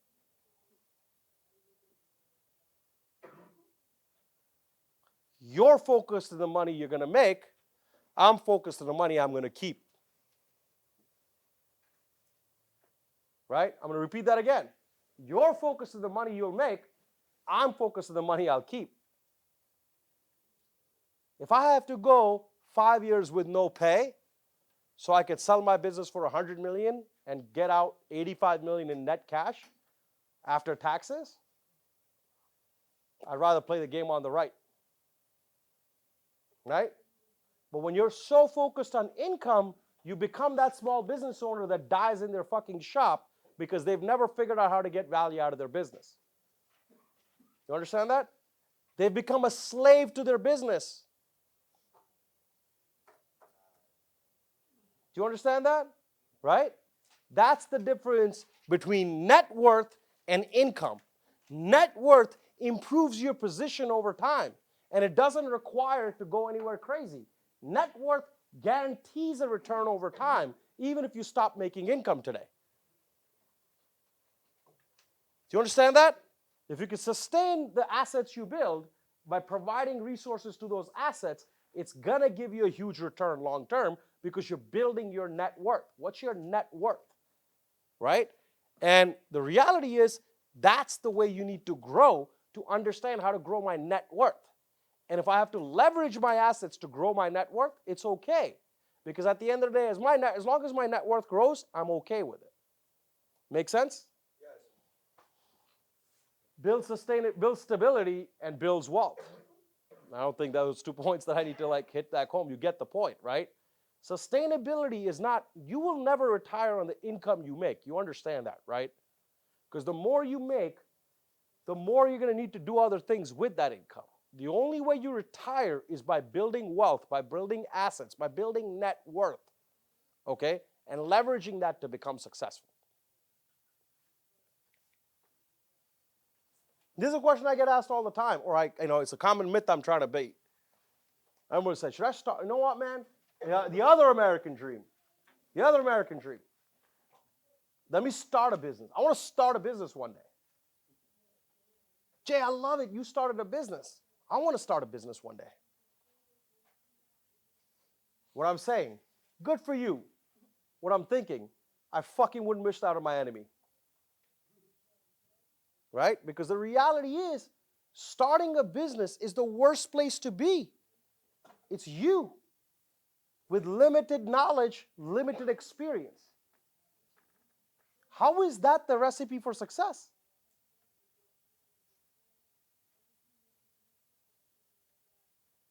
Do you understand what I'm saying? When I started business, I had to take the risk. When the money is short, I have to drop 300 grand into the business. Is that a good place to be? No. It gives me a lot of stress. Part of life when you have to do it. What I wanted to build wasn't something that was existing. So I had to build it from scratch to start it. There wasn't a solar company around here I could have purchased that was doing enough volume, that was built on the right cultures, built on the right principles. So I had to take something and start because it was something important. But I sat on millions of dollars that I had to be able to do this, which was stability that was there for me to start my business. Most people, when they start their business, they're unstable. They think they're stable because they figured out how much they need in rent to start the business. But that's not all you need. You need to sell the business. You need to add value to the business and everything else. So the poor people want to start the business. Do you know what the rich people say? They say, I can't wait for that poor guy to figure this out because when he does, I'm going to buy him out. Right? Let that poor fucking feel the pain, and then I'll come in and just buy it with my assets and bank leverage. Does that make any sense? Does this sound crazy? Am I making sense? Isn't that crazy at what we're taught? And listen, the reason I'm sharing this with you is because I was poor. I understand what these were taught, and had to beat these stigmas to get the fuck out of there. Like, fuck that. No, I'm not living life like my mom tells me. If she doesn't understand what rich feels like, I'm going to talk to the rich guy that tells me. I don't give a shit when my mom told me how terrible this person is. He can't be that bad if he's willing to share all this shit with me. Right? It's a mindset. It's your way of saying, fuck the world. But it's not fuck the world. It's the marketing that's coming your way. Are you accepting it or are you rejecting it? Are you working on your values or working on their marketing tactics? Right? You got to create separation between you and that. And if you don't do that, that's not the marketer's fault. Their job is to fucking market you products. Your job is to accept or decline it. And if you can't decline it, that's not on them. Accountability is on you. Become better. Become smarter. What I'm talking to you about today, you can go on YouTube tomorrow and start Googling this shit or YouTubing this stuff, and you can find hundreds of hours of content that's there for you to learn and grow. Right? But at the end of the day, if you don't do that, that's on you, not on the fucking world. Right? I have to do my part and learn and grow. And I can't blame the world for my weaknesses. I can't blame the world for my feedback or my ability to process things. You see what I'm saying? That goes back to me. It's my accountability, my responsibility. Make sense? Talking about that, right? Risks of starting a business, volatile. You have no team or small team. Maybe it's you and your buddy trying to start it again. Most of the time you have some knowledge, not all the knowledge, because, hey, me and you, we could sell solar really well. Let's start our own company. We need to figure out how we form a company. You don't even know how to form a company, you want to start a company. Do you understand what I'm saying? That's ego. That's not reality. That is your parents putting these thoughts in your head, right? If you're going to work hard, you're going to work hard for yourself. I do work hard for myself. I just don't need to own 100% of it for me to work hard on myself. Right? It's the same thing. No track record. You're starting out zero. Somebody asked me leverage. Who was the question that came? Are we leverage at Smart Green? You asked that, right? No, we're not. You know why? Because we don't have 2 years of track record. We are going to be now this year because we finally finished our 2 years of track record for me to be able to go fucking get money from the bank. So up till this point, it was all on me. When the company needed an extra $1 million, it was my million coming into the business. Okay? That's building value. It's okay because I know what this is going to be worth. If it's worth $100 million in 10 years, 5 years, 2 years, whatever, that million is a way bigger return, right? Well, guess what? The minute I got my second year into the business, I'm trying to get a $10 million line of credit. And as soon as I get my $10 million line of credit, I'm pulling back the $3 million I gave as a loan to the company. They could pay the fucking interest payment and deal with it. I need that $3 million for the next business I could buy. I need my emergency funds filled back up again. Right? That's how I think. Most everyone else is like, why would you just pay interest if you got $3 million in cash, bro? That's just fuck the bank. Use your own money. Hell no. Hell no. I'd rather take $6 million out and let the fucking bank deal with it. Do you understand that? Right? That's the difference in mindset. I don't want to pay interest. Why not? That interest comes with cash. What do you do with that cash? Yeah, if you're buying fucking Honda Accords and fucking pushing that money into the shitter, yeah, it's a terrible decision. But if I take that $3 million back to my own money and then I go to buy another business with it and it makes me more money because I'm investing in more people, it's a great decision. Great, I paid the bank 4%, 5% for their money and I'm buying a business that's growing 30%. I'm okay with that. Right? That's the worst part, right? The left side, risk of starting the business, it's not bankable. It's not bankable until you prove things. And even when you prove it, they look at you like, yeah, but we don't know. It's only been 2 years. We really need to see 3, 4, 5 years before a maturity of a company happens for us to believe in a startup. Right? That's why you have to go raise equity. You have to find partners that will put money or you see your business go under. It's lack of cash flow when you start a business. You can't make it. Most businesses fail because they don't have enough money to make it to get to the other side. Now let's talk about buying a business. Okay? You go out buy a business. Less risky. It's already making a profit, right? Why would you pay something for something that's not making money? Correct? Why would you buy something that doesn't make money? Why would you pay more for it if it didn't make money? So you know if you buy a business, it has to have profit already coming in. Okay? It already has a pre-established team. Whatever the size of that business is, it's got a bookkeeper, it's got a software that's working, it's got billing that's happening to the customers. It's already set up the foundation for success. So if you can buy a business that somebody wants to sell for 200, 300, 400,000, okay, and then go into it and make it go up to 5, 6, 7, 8, 900,000, it is a way less riskier proposition than you starting a business. Does that make sense? Okay? On top of that, good track record.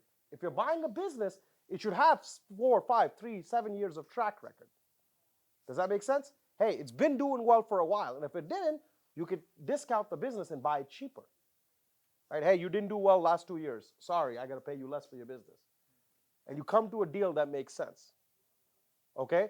But last but not least, it's easily bankable. Less of your personal money needed. I could buy a fucking $200,000, $300,000, $500,000 business with 10 to 15% out of my pocket. Does that make sense? If I'm buying a $100,000 business, let me give you an understanding, right? Most businesses make about 10 to 15% net profit. Do you get that? Do you understand that? So if I buy a $100,000 business and it's making $15,000, I'm sorry, yeah, 100,000, $15,000, that make sense? $15,000, okay? Exactly. If it's making 10 to 15,000, you could buy, or let's go for $1 million business. It makes more sense. $1 million business, it will make 150 grand a year, okay? For you to buy that $150,000 a year business, I'm gonna write this down. This is a big one. Actually, you know what? We're limited on time, so I'm gonna skip this. I'm gonna talk about this in the next class. But what I'm explaining to you, the theory, I'm gonna get to the punchline, and I'll explain the details later, okay? The punchline is, if I wanna buy a business that makes $200,000 a year, chances are that that business will sell for $600,000 to $800,000. Okay? Now watch this. If that business sells for $600,000 or $800,000, I have to put up 20% worst case. So I put up 120 grand. The bank puts up the difference, and if it makes 150 grand, the 30 grand pays for the interest payments for the bank loan and everything else, and I make 120 grand a year. So basically what that means is I get my money back in the first year and the business still has value. You still want to start a business? Why would you take your 50 grand and not buy a $500,000 business instead of take your 50 grand and start something that may not work out? Do you understand what I'm saying? Again, the rich buy business, the poor start businesses. Right? And also, the rich start businesses. But you know how they start businesses? Through capital raise. They build a pitch deck. They go out and say, my business is worth $10 million. I need people to put up $2 million so I can go do the business. And if they can't convince 10 other people that have hundreds and millions of dollars that it's the right business, is that the business worth starting? So many times I'll get people I'm like, hey, this business doesn't make sense. I'm like, no, I get it, but I fight against all odds. It's awesome, but why not fight against odds that you don't even need to fight against? It's awesome that you are good at fighting, but why fight? Why fight the odds when you could do something better that's a lot easier? It's like me saying, hey, there's gold in this first floor. You can go get it. Or you can go 10 stories up to get the same gold that's up there. Why would you say, you know what, I like to fight hard. I'm going to climb 10 more stairs to get the same gold. That's just ego, right? The reality is you don't want to fight against all odds. You want to fight the best odds. Do you understand what I'm saying? Do you know how investors never invest in an idea? When they hear these words, I have an idea that nobody's done before. Oh shit, we're going to learn all the lessons the hard way. There's no track record. Hey, I want to buy a business that's been established making good money for the last 10 years. It's already making money. I want to buy this and I want to grow it. That makes sense. Oh, you want to buy a real estate business? I understand that. Oh, you want to buy a fucking carpet place? I understand that business. It's a contractor business. Oh, you want to buy a roofing company? That makes sense. That's a contractor. But I get that. No problem, right? The reason you can't find investor in your idea is if you're the first to market. But the first to market gets beat the most. You're fucking learning everything the hard way. But when you figure it out, 6 other players get in and steal your thunder. Anybody hear of MySpace? Yes. And then, does anybody hear of Facebook? MySpace was there before Facebook. Why is Facebook here and not MySpace? They were the first one to come up with that idea. Facebook had a new wave. Let me ask you a question. You ever heard of Pacific Airlines? Okay. They went out of business in the 80s. You ever heard of Southwest Airlines? Okay. They're still around. Southwest Airlines learns everything they do from Pacific Airlines. And they are the most profitable company in the world. Most profitable airlines company in the world in their history. Why? Because they weren't the first. They came in when everything was already built and established, and they found ways to beat the norms that the other companies couldn't beat. Does that make sense? First to market is the worst to market. What most poor mindset mentality is, I want to be the one to come out with something so unique and new that nobody else has. Then you're all alone on that lonely road until you figure it out. And they'll call you genius if you do figure it out. If not, they'll call you a mad person and throw stones at you the whole way through. Why fight that fight? For what end? For what benefit? Makes no sense. Right? There's enough people out there, electricians, contractors, whatever, that have businesses that kids don't want to work on. Families don't want to be a part of. People that are getting sick that want to retire. People that have no end that want to just sell and move on. Why not take somebody else's legacy that they put 20 years in building to create it and then take it to the next level? It doesn't have to be your father. It could be somebody else's father that doesn't have a son that wants to continue or a daughter who wants to take the business over, right? So why not support their dreams, their goals, and your aspirations together instead of trying to do it on your own? If you want to become successful, you got to do it on your own. Another terrible message. Can't do anything alone. If it's going to be, it's up to me. What a terrible statement.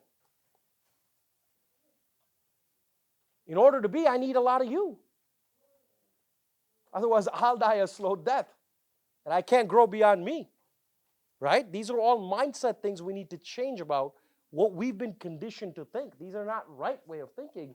These are just ways to say, listen, all I knew, right, what your parents were saying, all I knew is when I worked hard, I could provide for my family.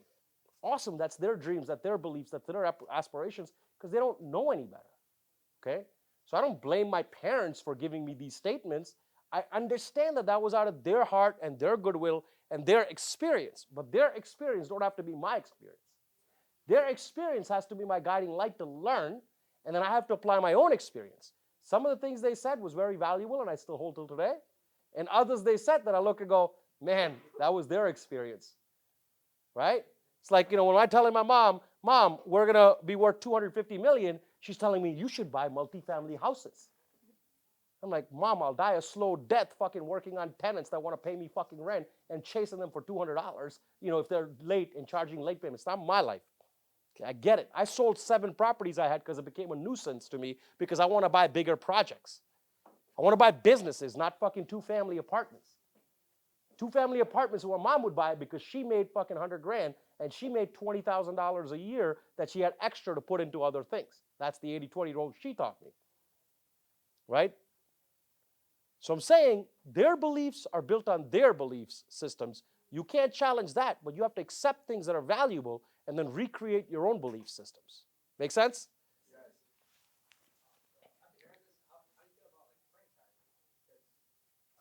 So listen, again, franchise is not a bad business because franchises will give you finance. They'll give you a system, right? So they have track records where they're saying, hey, we know how to set up a franchise. We know what it costs. You're bringing on a partner with tons of expertise, right? And to be honest, if you're going to start a business, franchise is probably the next best thing to do than to start a business because if you have good credit and you have enough assets, they're more than willing to put their own money in some ways to find good operators, right? But again, franchise business is tough because you have to follow the rules and regulations set forth. And if you have the ability to follow directions, it's a great business. But if you want to be that guy that wants to stickle with the secret recipe, it's a bad thing, right? Like That's why the franchise business fails for people, because they'll buy a fucking McDonald's franchise and then they'll say, I don't like jalapeno cheese, so I want to just start putting my own cheese in this. No, it's not the franchise model. It's we're creating stability and across the board. That's what we do, right? We're building a franchise model. We have a Dedham location, a Worcester location. So the franchise model is, believe it or not, shifting to what we do, which is building it internally and raising capital instead of trying to find guys with their own money to buy franchises, right? But again, in franchise business, it's not usually financeable where you're coming up with 100% of the money to start the business. There have been financing options that are coming, but again, from leverage perspective, you have to put up 20, 30%, sometimes even 40% to make a franchise. But if you buy an established business, that's a mom and pop, and SBA will finance it for you for 10, 15% out of pocket. You see what I'm saying? So again, franchise is not bad. That's the next best, what I would say, from purchasing a business, right? But the reality is that is what you're doing. You're buying that little mom and pop, and it's his one store. That is his franchise. The reality is you should buy that store, see what he's doing well, and build your own franchise from it, right? Take the recipe, take the secret sauce, build your own standards, and then spread it with everybody else to come join your process. Make sense? Why not single family? Why multifamily, right? We talked about this. I want to kind of give you an example, right?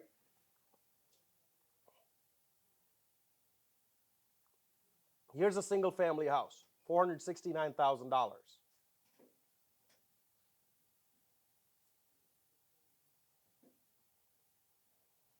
Let's look to see what their price and tax history is. So in 2015, this sold for $237,000, right? So if you had bought this property in $237,000 in 2015, put your 20% down, okay? That means you're to come up with whatever, 80 grand out of your pocket. Well, with that 80 grand, now this house is worth 470 grand. So it's awesome, right? It's an asset. It went up in value so much, and it did because last 5, 10 years have been very good for market because of the 2008 crisis, okay? But here's the other thing. So in theory, when you look at it, it's a perfect asset, right? Like it's a perfect asset. But let's go. Let's dig deeper, okay? This asset has higher taxes because it's a single family. It's considered an affluent thing, right? Multifamilies actually have lower taxes, maintenance of property, because they feel like, oh, if it's not owner occupied, it's a diminishing property. It's a mindset thing, right? And again, it's a trick. Single families, who owns single families? Individuals. Who owns multifamilies? Corporations. Okay? So is it a fluke that somehow multifamilies, even though they have more people living in them, pay less taxes than a single family that have less people living in there? Isn't that crazy? How does that work? How can there be 3 people living in a dwelling in Providence paying less tax than you with your family living in one house? It's the system. Okay? Now look.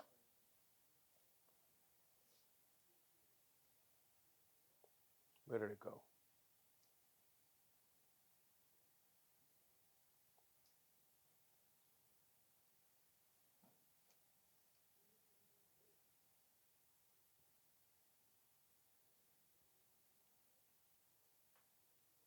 Where's the monthly maintenance cost? Oh, there you go. Monthly cost, $3,255 a month to maintain this property. Between your taxes, your everything else you have here. Who pays for this $3,200 a month? I do. You do. Where does that money come from? Your income, right? So that means you basically have to make, because 40% of your income is taxed. So you have to make $7,000 a month to be able to even just afford this house. 100 grand a year. Never mind the deposit you put in and everything else you did. So you got to make 100 grand a year just to be able to afford this house. And you're basically putting in 40 grand a year, right? 3,200 times 12, about 40 grand a year to keep this house upkeep and keep it there. The outcome from this is obviously good, right? Because you're going to do this for 5 years and you're going to say, yeah, I put 200 grand into the house, but it went up in 200,000 in value, so I got all of it back. I get to live rent-free. Is your perception. Why people think it's still a good idea.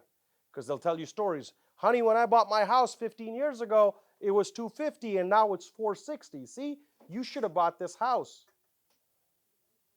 But now let's look at a multifamily. Okay? Here's a multifamily, similar price, 3-family house, okay?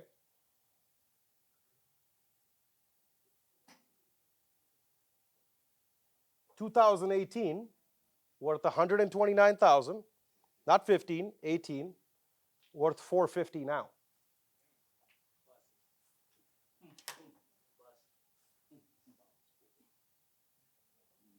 Right? Now let's take a look at this. Monthly cost to maintain it, $3,119. What's average rent, 2-bedroom in Providence? 1,300, 1,400, what is it? 1,500, right? Anything halfway decent, 1,500? No, higher. 2,200, right? Because again, rents go up like crazy. Rents go up like crazy, right? If you're in Mass, that's closer to 3,000 plus. Exactly. So let's just say, for simple math, we'll say 1,600. Okay?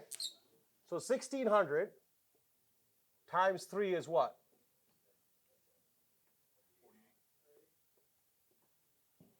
4,800. So if you decide to live, let's say 4,800 if you don't live in it, right? Let's say you decide to live in it.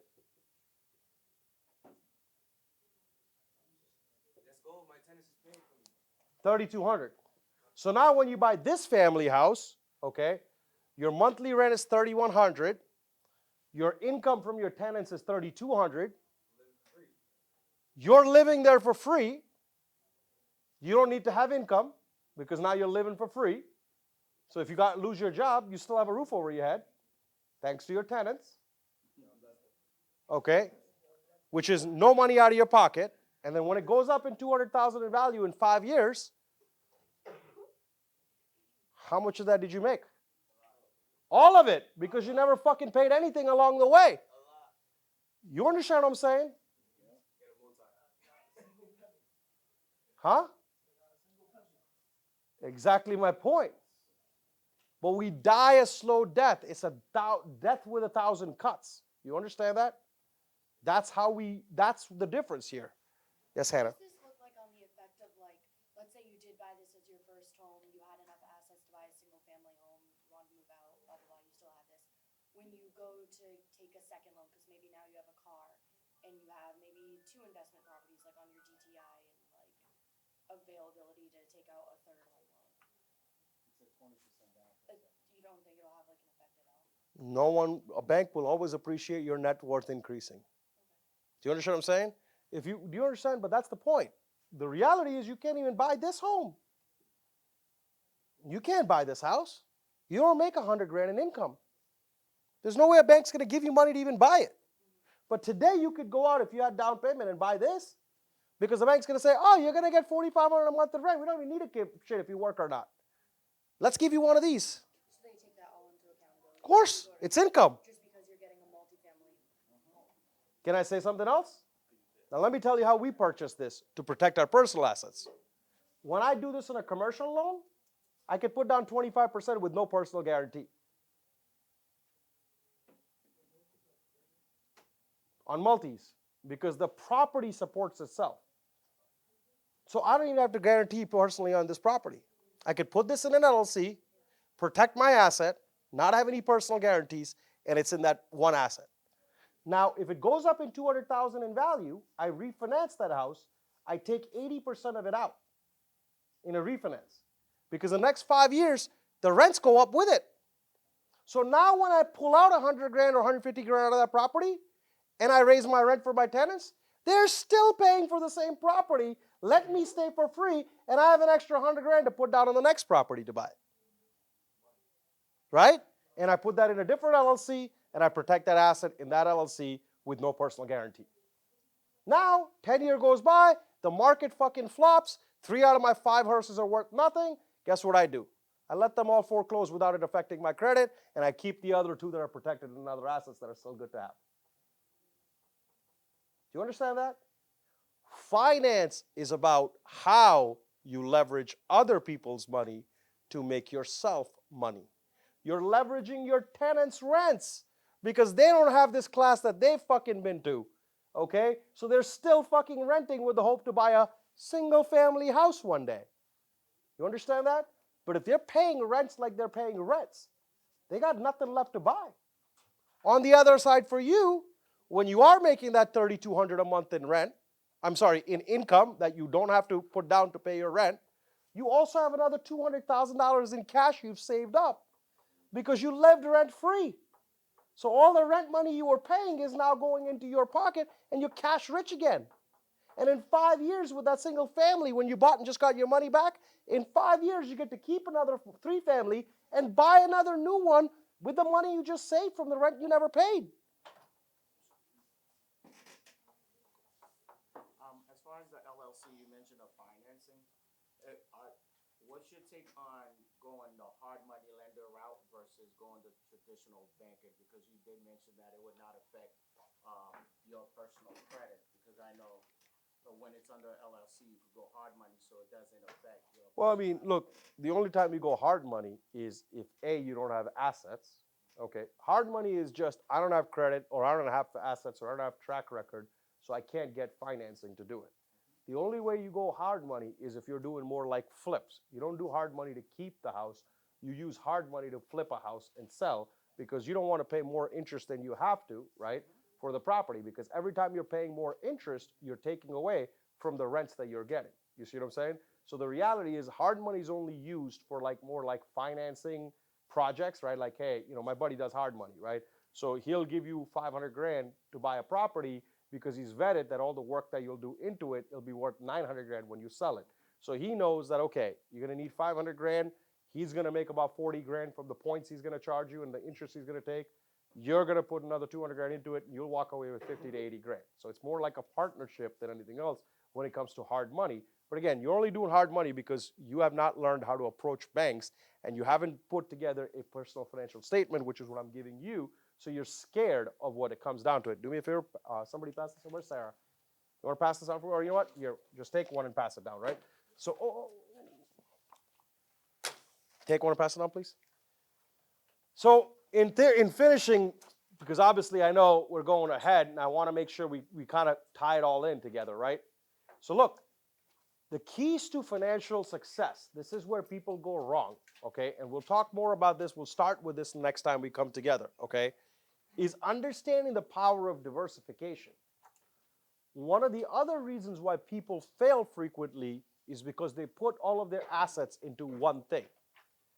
You understand that? Okay, and that is the worst thing. If you put all your money in stocks, okay, if the stocks crash, what happened to your portfolio? You lose it all. But if you had bought real estate, stock, Bitcoin, or whatever coin, gold, oil, commodities, okay, what happens then? If one goes down, look, the reality of life is if you believe in the fact that the world has limited resources, then the reality is if something goes up, something else has to come down, just like if something goes down, something else has to go up, right? So when the stock market goes down, the real estate value goes up.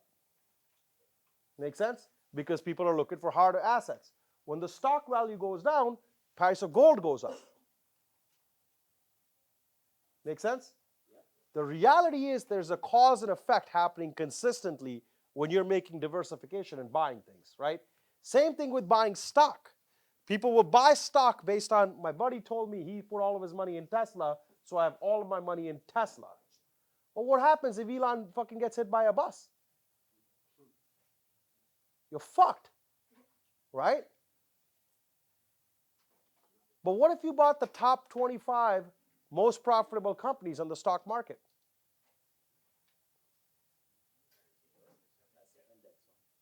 It's an index fund, right? It takes all of it and lets you buy a fund where all of those are already normalized and created, so you could just buy one and know that you're not investing all your money in one thing, but a group of many things. You see what I'm saying? This is why, to be honest, owning a single family, all of your asset is in that one house.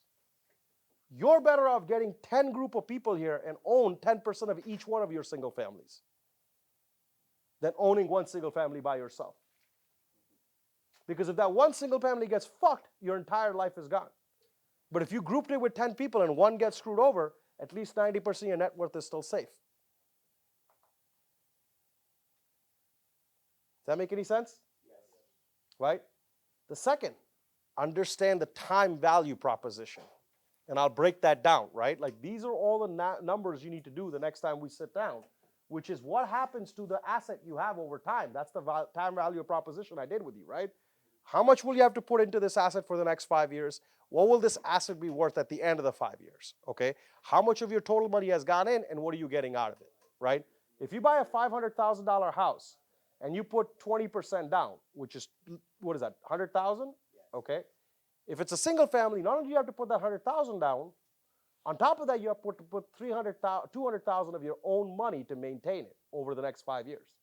So you put in $300,000 and you get out, let's say, $200,000 plus the 100 you put in, right? Because the house went up in 200,000. You put in 300,000, and 5 years later you got back 300,000. You really didn't make anything. But on the other side, if you bought a multifamily, you put in 100,000 and you lived rent-free, and at the end the price was worth 200,000 more. You put in 100,000 and got 500,000 back in 5 years. Or I'm sorry, 200,000 back in 5 years. You see what I'm saying? So the reality is, time value of money is what people don't realize, or time value proposition is what they don't realize to understand how much time and how much value do I have to put in and what do I get out of it on the other side of it, right? Time value proposition got me to sell my multifamily homes eventually. Because I was like, my time is worth more than $1,000 an hour. And when I'm taking calls to fucking fix a toilet issue that I'm having, okay, with one of the fucking tenants, and it takes up an hour of my time, the 1,000 I lose isn't worth the 2,000 in rent I get. It's not worth it. Because my time, my value on time went so high that that investment was no longer a good one for me, that I had to pull out of it. But I kept that for the first 5, 10 years of my life. When I did that for 10 years, I had so many assets that when I sold all of them, it took me literally the first one I bought that I thought, and again, I learned these lessons the hard way, people. I bought my first condo, okay? So I'm saying when I teach you these things, I'm not telling you these are not the mistakes I've made, but it's actually the complete opposite. Most of these things, because I come from where you come from, I've only learned by fucking up.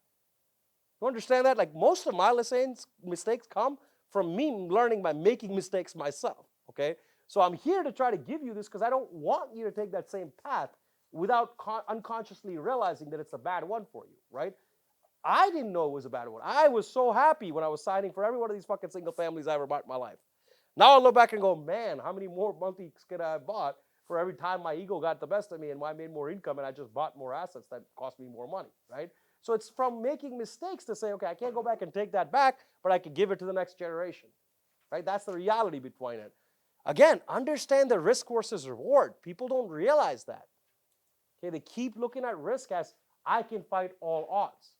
But why do you even want to put yourself in a situation where you have to fight odds? Why can't you put yourself in a position where you just have the best odds? Right? That's what I was doing in my last business, alarms. It was a dying business. And I kept saying that. I'm going to fight against all odds. I know the business sucks. I know this is going to work. I know it's all changing. But let me keep fighting against all odds. And then I said, why don't I just get in a business that everybody is growing, killing it, and doing well, and I have to fight odds? And then I did that, and I went from freaking taking 15 years to go $100 million to 3 years in solar to be at $100 million in revenue. That sounded like a dumb idea at the other side of it. I spent 12 to 15 years of my life fighting to get to someplace that I could have in 3 if I just didn't look to fight. Why you got to even fight odds? Right? In practicality, those don't make sense. I say to you, tell me, I'm giving you a scenario, tell me what you would do. Okay? You go to a freaking trading facility, airplane trading facility, right? They tell you, hey, we're going to go skydiving. Okay? And then they say to you, hey guys, today we're asking for all of you to come with us. We have no parachutes. We're going to just fly off the plane and we expect to land on our feet. Now, it is very hard and it is against all odds, but I believe you guys are the right people that can land on your feet if we just jump from 2,000 feet. Who's coming up with me? Well, then guess what? They don't value their life enough, okay? You know what I'm saying? Well, that's ego, right? So I'm saying, you understand how silly that sounds, right? Right? Right? And then on the other side, they bring you the same training. They introduce you to 3 experts. They say, guys, these people jump off a plane every day. Not only are we going to give you a parachute, we're going to give these experts who jump about 8 times a day. Okay? If there's anything you need to do is just listen to that expert and he'll make sure you land safely while you have the best experience of your life. Is everybody on board? Right? Why? Because one is calculated risk. Right? Hey, this exhilaration of success, of feeling something that's new and unique in this experience, is a safe one and an exhilarating one. Let's do it. The other is a blow-up strategy. All this life money I've saved, I'll just start a business and fuck it all away and be broke all over again. Do you understand what I'm saying? I've taken a lot of risks in my life, but none of them went without a parachute. Otherwise, I wouldn't be here. Right? They teach you this all or nothing mentality because they need you to invest all you have so then they can buy it when it works well. If nobody was taking risks, we wouldn't have something to look forward to. But if you take all the risks, I can benefit greatly from it. They say 9 out of 10 businesses fail because most poor people are the ones that start the business because they don't know any better. And the one that succeeds gets bought out or copied. Right? Either they buy you out or they build Amazon so your big store goes under. Because eventually they figure out a way to do it better than you can. Because your team is this big, their team is this big. Right? That's the reality of life. It's about risk versus reward. How to take enough risks to get the rewards without taking risks to a point where really there is no reward. Jumping out of a plane, if you land on your feet, there is no reward even if you did it. Because if you did it, people are going to go, that motherfucker's crazy. Keep him away from me. Right? Like the reality is there's no upside of a complete utter risk. Okay? There is an upside for calculated risk. Right? When you buy that single family, that's a risk not worth taking, especially if you don't have stable income and enough money in your bank account to be able to pay for that house for 2 years without needing to work. Okay? But buying that 3 family that your tenants pay for and maybe you lose one tenant and for a couple of months you got to carry the fucking note until you could get that tenant back in and take small risk like that and having the big reward of the asset you build in value, that's a fucking risk worth taking. That's calculated risk. Make sense? Right? Understand the process of building something. Building something is not easy. Okay? Even this, I'm giving you all this knowledge in 2 hours, but you got to build on that. Okay? And building takes time. Okay? I'll tell somebody buy a 3-family today because in 10 years it'll benefit you. And their response like, yeah, fuck, I don't got time like that. Where are you going? You dying today? The other side of this is death. Where are you trying to go? What do you mean you got time for that? I hope you do. I hope you live for 100. But do you know why you won't? You won't be able to afford to. You have to kill yourself at 65. You can't afford to go any more than that. If you want to go to 100, make those small investments today. Start building your credit today. Start building your first, goal to buy a 3-family today. Start building and looking at what you need to do to buy a business. If you want to own a business, buy a business, right? How do you do that today? What do you need so you're prepared for in 5 years? When you've looked at a business, you put it on and say, I want to buy a roofing company just like that, okay? And that's going to cost about 200 grand, all right? I got to start on this journey today. Then every time you make a decision because you have a bigger goal, you know what you're going to say? I don't need that new shoes. I got that business to buy, right? I don't need that rent increase to a better apartment. I need to become a landlord myself. I almost need to get rid of my land. Where can I live? Mom, can you take me back? Right? When you have a business plan for something bigger for your life, you find a way to get on that journey to the other side. You see what I'm saying? But when you don't have a plan for yourself, the marketers will take all of your attention and money, and you'll never get to where you need to go. Retirement isn't a tomorrow thing, okay? Finance isn't a tomorrow thing. Finance and retirement is your freedom to live a better life without stress, without chaos, without urgencies. You see what I'm saying? That's the reality of life. And then last but not least, creating a healthy relationship with money. Okay?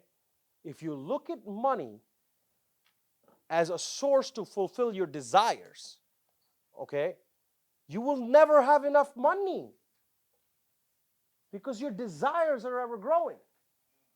How do you control something that you desire? Right? But if you grow your net worth, you will eventually be able to desire whatever you want if you've done gonna correctly and you've made good investments and you've made sure that you give yourself calculated return on investment, right? And that's the difference, okay? When you get on this journey of net worth and you find exhilaration in that and you place discipline, then it becomes like a video game, right? When I say to myself, man, I want that Ferrari, my first reaction is, I could take it from my 401k, or I could take it from my 20% that I'm saving. And then I'm like, nope, not selling for my future self. And I'm like, man, I got to work harder now because I got to grow my income because I want that car. But then when I grow my income, my future self gets more money because it's 20%. So if I started with $1,000 a week and put away $200 a week, and then I realize I only have $800 a week to live with, okay, then what do? I want more money to live with? Okay, I got to go to $1,600. But that means I got to make $2,000 because I can't take 20% of it, right? But now guess what happens? When I start making $2,000 a week, my future self gets $400 a week going into that account, right? And somehow, some way, I always find we live with the money, right? If you lost 20% of your pay today, would any of you be homeless? You find a way to live, right? We'll always find a way to live. Whether it's beg, borrow, steal, even if it's for our family, whatever it is, we'll find a way to live. So then why not just figure out a way to live like you're making 20 less anyways? And when you can get that discipline down that you're putting away 20%, again, over and over again for a long period of time, your nurturing habits change where you find solitude in that. I find excitement in that. I find my desire is to grow wealth, okay? And that growth of wealth is not just cash money or even just like the thing I buy or the assets I have, but it's my mind, it's my being, it's myself. My desire for growth makes me grow every day, makes me become better. And when it happens, everything else comes in place anyways. Does that make any sense? Oh, going the wrong way. That's the end for today. So, what'd you guys think? You guys liked it?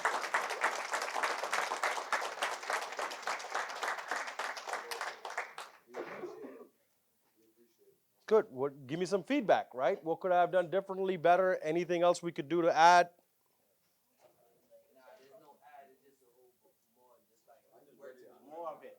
There's just more work to get done, get put out now. Exactly. Other than the 30 I that's got one provided. thing. I feel like you can add like a little more extra of giving us more knowledge and stuff, like, you know? Good. So look, I'm glad you brought that up. That's next, right? So in the next financial class, the training class, we're going to focus on financial literacy. Okay? What does the stock market look like? Reading bank statements, interest rates, what interest rates are, how do you leverage interest rates to benefit, right? Like, why should you pick up a debt? What should your debt do for you? All that stuff, right? Credit scores. What should you do to keep your credit scores high? Keys for budgeting, saving, taxes, tax planning, okay? Calculating key financial metrics like net worth, leverage, debt. If you understand these variables into a deeper way, that's where success will come, right? So we'll have 2 more of these financing classes. We'll be announcing them shortly. It's going to be probably 2-3 weeks out and then 2-3 weeks out again. The reality is because people can't comprehend too much stuff in one time, right? So it's to give you time to process this information, do your own due diligence, do some research, do your part, and then when I teach you the next time, it'll make you a little bit more smarter, okay? So, yes? I was gonna ask this so when it's okay to want to get up out of your spot, okay, so I wasn't in the gym for right? I just moved back to Rhode Island recently, so right now I'm like back in my dad's spot, and I just want to get my own spot again. Why? It's the worst. Stay there as long as they let you stay there. Do you understand what I'm saying? Listen, that's your ego. Oh, I can't bring a girl over. I can't do this. I can't smoke weed. That's your ego. Go out and smoke weed. It's way better than $800 a month in rent. But realistically, You know what I'm saying? Fuck that, dude. nah, it's everything around me just isn't. I can't be organized because I'm living in a whole bunch of shit that just isn't mine. Like, you know what I'm saying? Like, I just can't. But like, it's like I'd rather stay in that situation than pay $1,000 a month in rent. I'm being real. I'm saying, listen, if you ask me one advice, I say stay at home as long as they let you. Let them kick you out at 30 with 200 grand in your bank account. You see what I'm saying? Now look, my point is this. If you're staying at home but you're not saving money, then yeah, it's a double whammy, right? Because you don't feel good about that situation. But if you're saving money and you're putting tons away right now, you got to look at that. Like, listen, disorganized with ton of cash is a lot better than organized and broke. Okay? So I'm saying that's the choice, right? What's the other side of it? Other side of it is like, man, my savings will go away. The money I already got, I got to buy furniture. The money I already got, I got to buy fucking this. And then at the end, I'm left with nothing. That's exactly what I'm in the process of like saving for and shit. And it's like, But then you're not saving. after this, it's like, Listen, saving does not mean you're going to use it to buy something else. If you are, then that's not savings. That's just you're putting money away for a later date to spend it. It's funny because in my notes I have like I write down all my shit, so it says savings and then it says like actual savings. I don't even gotten like Exactly. oh, this savings is gonna be spent. Because it's not saving. That's what I'm saying. They're telling you you're saving up for something. There's only one something, your future retirement. The rest is just your life that you got to live. That's not saving. What you're doing is it's called reserving. That's the difference between saving and reserving. You're reserving money for the next debt you want to pick up. You're not saving to buy an asset. So what's like so while I'm at my dead spot, get assets first, and then once I make money off that, Or learn to make more money without giving up your 20% savings. I'm trying to make more money. Yeah, but I'm saying, do you understand? But more money wouldn't mean anything if you don't save anything. More money would just mean you're more handcuffed now to needing that money to survive. You understand that? So I'm saying more money means more savings. And if it doesn't mean more savings, you don't want more money.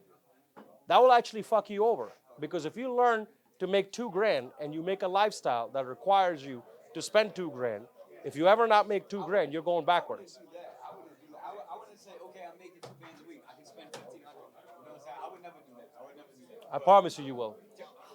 I'm telling you. I'm saying unless you have a healthy relationship with money to understand that it is there, you will do that because your influence. If you cannot save 20%, if you can't take $200 out of $1,000 if you make, or if you can't take, the less it is, the less money it is, right?